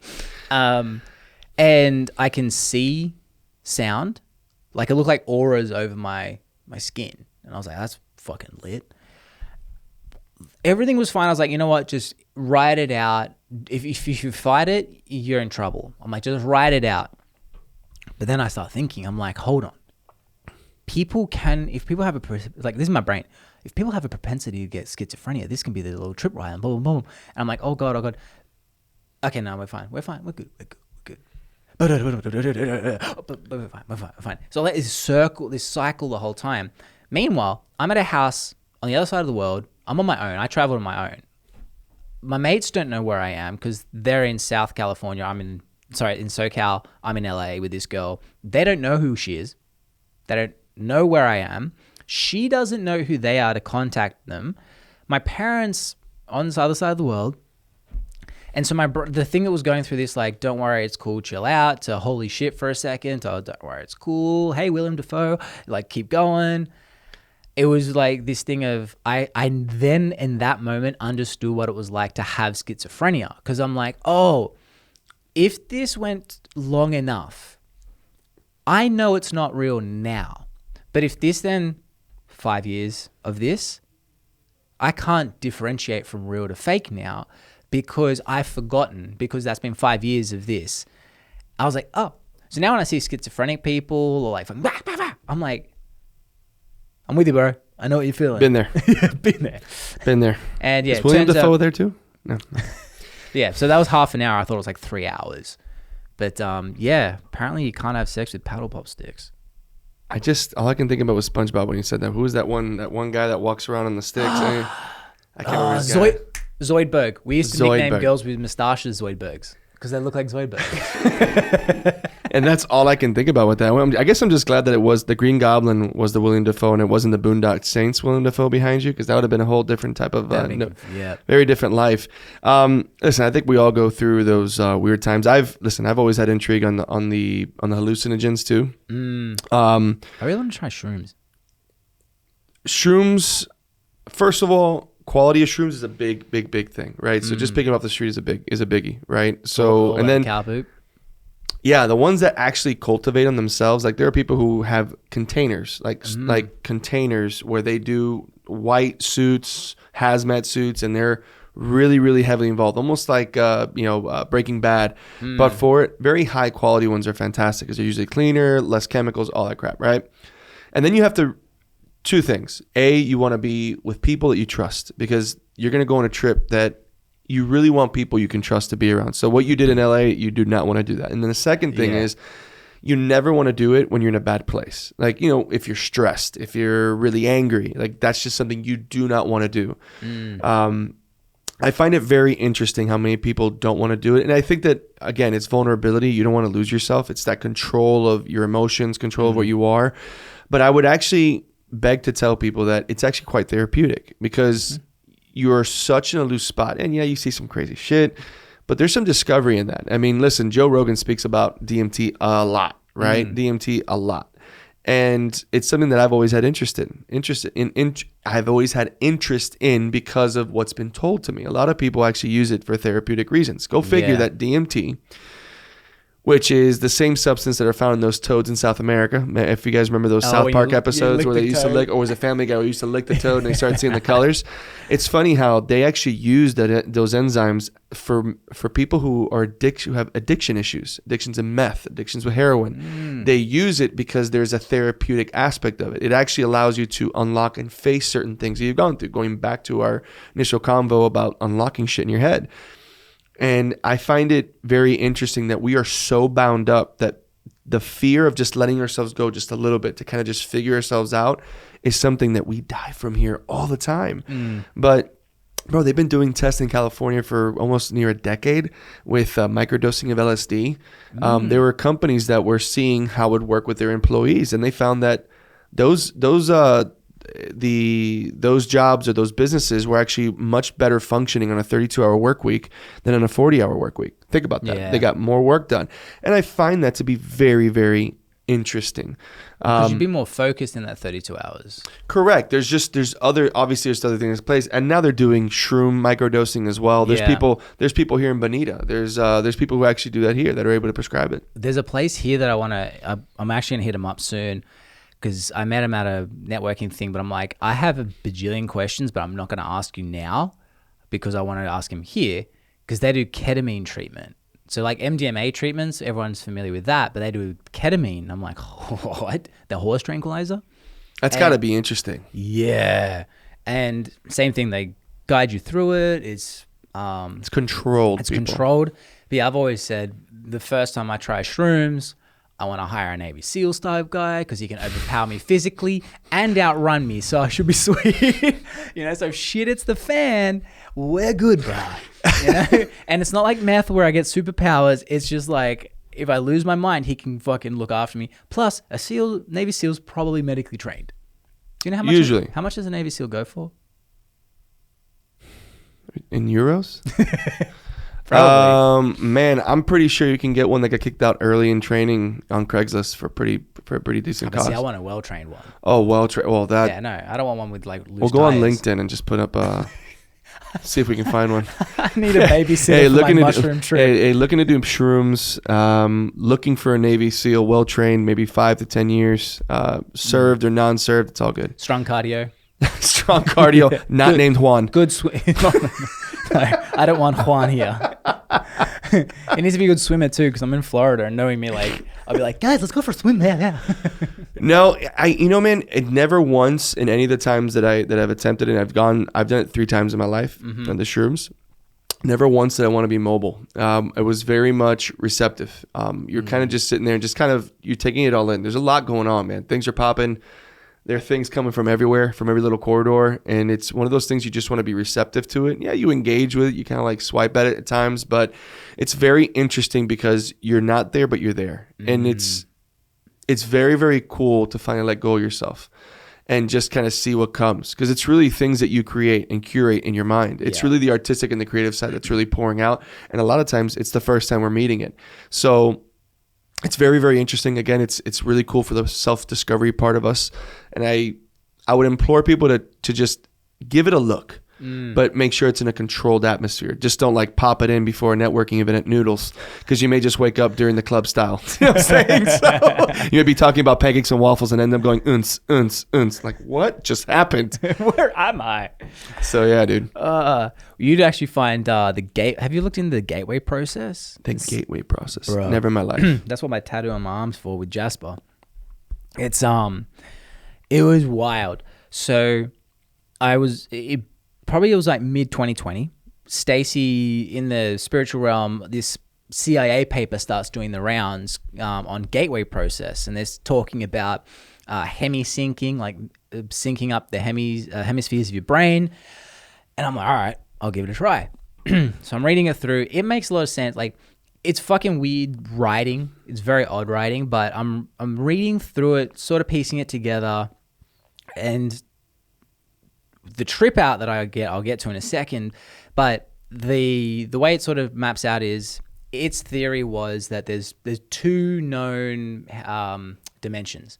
You got this dimension, which is perceived by our right brain, and the right side of the brain, right hemisphere, is the processor of this dimension, which is limited by time and space. So time, you can't speed up time, you can't reverse it. We can perceive it slightly different, but you can't change it. It is what it is. And you can't change space, because in order for me to go somewhere, I have to physically move my meat body and go over there.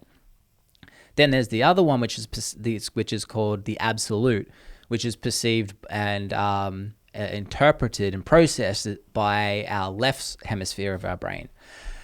Now with that's in, like, when you have a dream, and it's like you can dream and you have time. You can live like a week sometimes. You're like, what the fuck? Inception. I was just sleeping.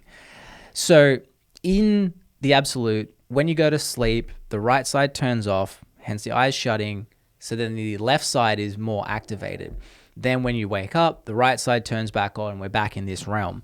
And it's like a constant recharging in a way. It's like a computer, like the CPU turns off, the right side turns off, the left side needs to be recharged, turns back on. All right, we're booting on for the day. And they have this other theory of, similar to reincarnation, but you've got the part of you, I guess that's where the idea of the soul comes from, and it circulates between the absolute, processes a life, comes back up, processes another thing in the next life, etc., etc. Interesting. Really interesting. So your brain, when it's operating in this realm, it operates in beta waveforms. So your brain's always operating. Then in absolute, thank you. Then in the absolute, it operates in theta. So your brain waves actually shift when you're asleep versus awake, and that's how our brain activates and accesses the different realms. When you do hemisync, you put, say, 100 hertz through one ear, 104 hertz through the other ear, and your brain gets the average of the two, and it brings your brain wavelength down, so that you can basically consciously, in a way, activate the absolute. So I'm reading all this, it's fucking fascinating. I'm like, all right, I'll give it a try, find some purple waves and all that shit. Meditating, going through a fucked up time right now, like COVID's going crazy. My family's, like, I'm going through a lot of shit with my family. My body's like, when you're angry and like your whole body's just angry. So I'm meditating, half an hour, hemisync, working, and I'm all of a sudden this like blue aura just comes over my vision. Like, when you see like little sunspots or whatever, when you close your eyes, it was blue. And all my body energy disappeared. I wasn't angry anymore. And the saying that came into my life, which I hold now still, which is, I know what I can, can't, and won't do.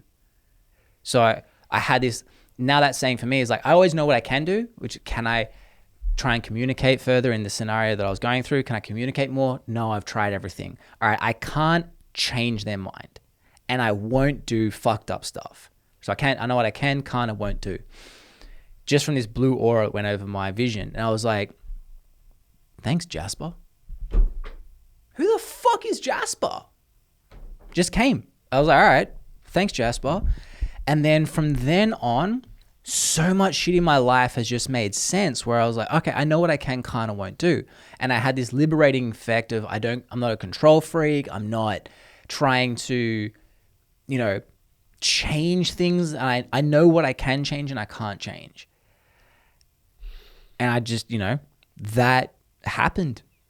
And I can't explain it. I don't try and be like, this is what the answer was. But all I know was, that's why, again, I got Jasper tattooed on my arm, because it's like, it was a body effect where it was literally like anger gone. It's like, what the fuck happened? That's so interesting. Like, it sober, by the way. No, listen, man, you don't the thing with things like shrooms and things like that, right? That's really just, it's a help, right? There are people who have the ability to get themselves into that space without it. What you're speaking about is so intriguing because I know nothing about that hemisphere. I know about the hemispheres in your brain. I understand that. But what you said, the hemisync, is very interesting. It's very intriguing to me. But I think people go through that all the time and they don't realize that they do. And they don't realize that, again, there's such an attention to really being in sync. Now, you had some sort of help because they used, you said, was it was hertz? They had a certain amount of hertz, you said? Yeah, so it's just brainwaves, which is why I won't use Bluetooth. I won't do it. Really? Well, because I know if that can affect how I feel and how I perceive, Bluetooth is a super high frequency. What the fuck's it doing? If I got, my AirPods in my ears, that's going through my brain. What the fuck's happening? But what about a phone? Phone, I mean, I can't change that. But the AirPods, they're two Bluetooth on, again, that's what I put on my ears so that I could alter my state. Correct. So if I'm putting things in my ears, like headphones will never be Bluetooth for me. I can't change this, like I said, but it's not really directly going through all the time, if that makes sense. No, it does. I'm telling you what, I'm floored. I'm floored by that. That's so interesting. Would you say when you kind of came out of this state, did it feel like those moments of, oh my God, what do they call it? When you almost like feel like you just had a flashback, I've been here before. Deja vu. Did it feel like that? Nah. But you were very much present when this all went down. Yeah. Man, that is. It just answered a life question. Oh my God, that's so interesting. And like I said, like it was that physical. Just it disappeared in that moment, and I was like, okay, thanks, bro. Thanks, Jasper. And also the name, the fact I was like, I don't know who it is, and It's so interesting. Yeah, I can't explain it. That's mind-boggling. Actually, And it's cool. I had another trip out later. Profound.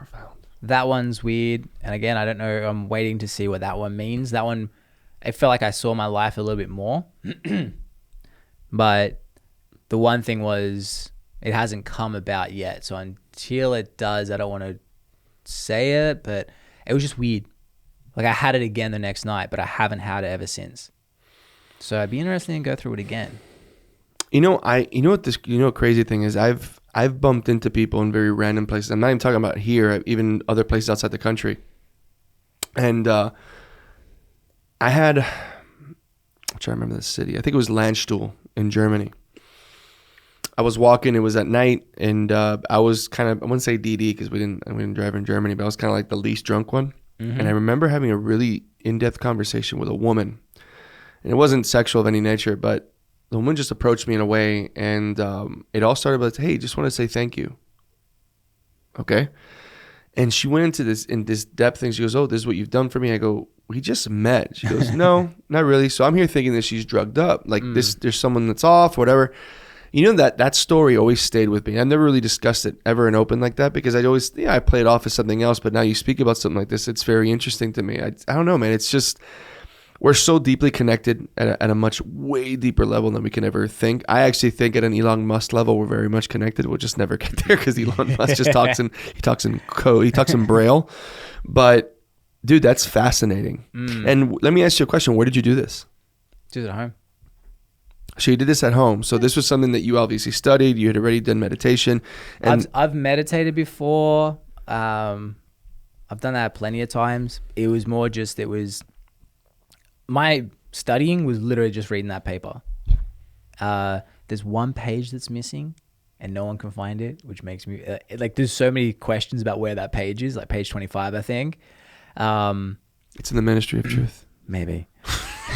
But it's, yeah, all I did was read it, and I was like, well, it makes sense, kind of. So, yeah, I just Googled purple waves and listened to it and, got a deeper sense of, I guess, level of meditation, and then had it. Like I said, that weekend I had 2 trip outs, but ever since then I haven't had one. And I haven't really tried lately, though. How receptive is your wife when it comes to things like this deep? She's deeper in the kooky shit. Oh, really? Yeah, to the point where I'm like, hey, pull it back a little bit. Sometimes, so she was kind of relieved when I was meditating, relieved when I had that experience. Because I also I try and avoid saying I know anything. Like the thing with religion, it's like, I know. It's like, no, you believe. That's why it's called faith. You don't know, you have faith. I'm the same with when people are like, no, when you die, you die.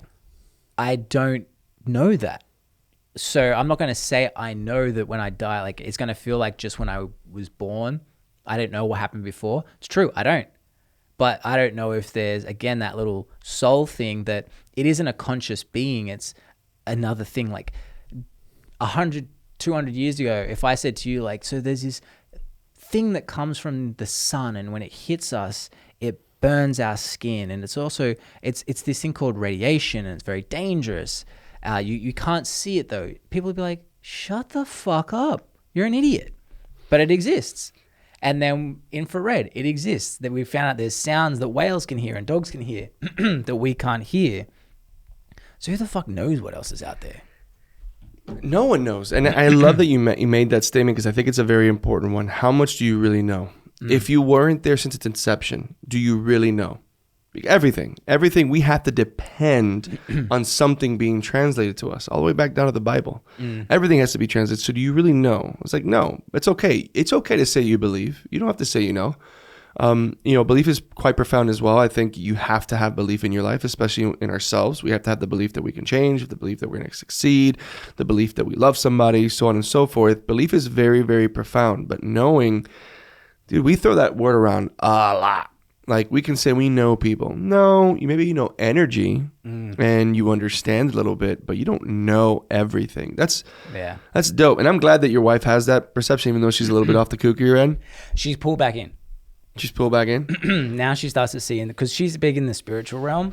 We're dying. Maybe we have to wrap this up soon. Actually, we do have to wrap this up soon. But to end that note, she, when I first met her, like, I was a little bit more, all right, bro. I did enjoy a little bit of meditation, but I also was like, I don't fucking know. To the point now where she sees a lot of these girls who are in the spiritual realm. She's like, oh, they're full of shit. Oh, they're full of shit. To a degree. So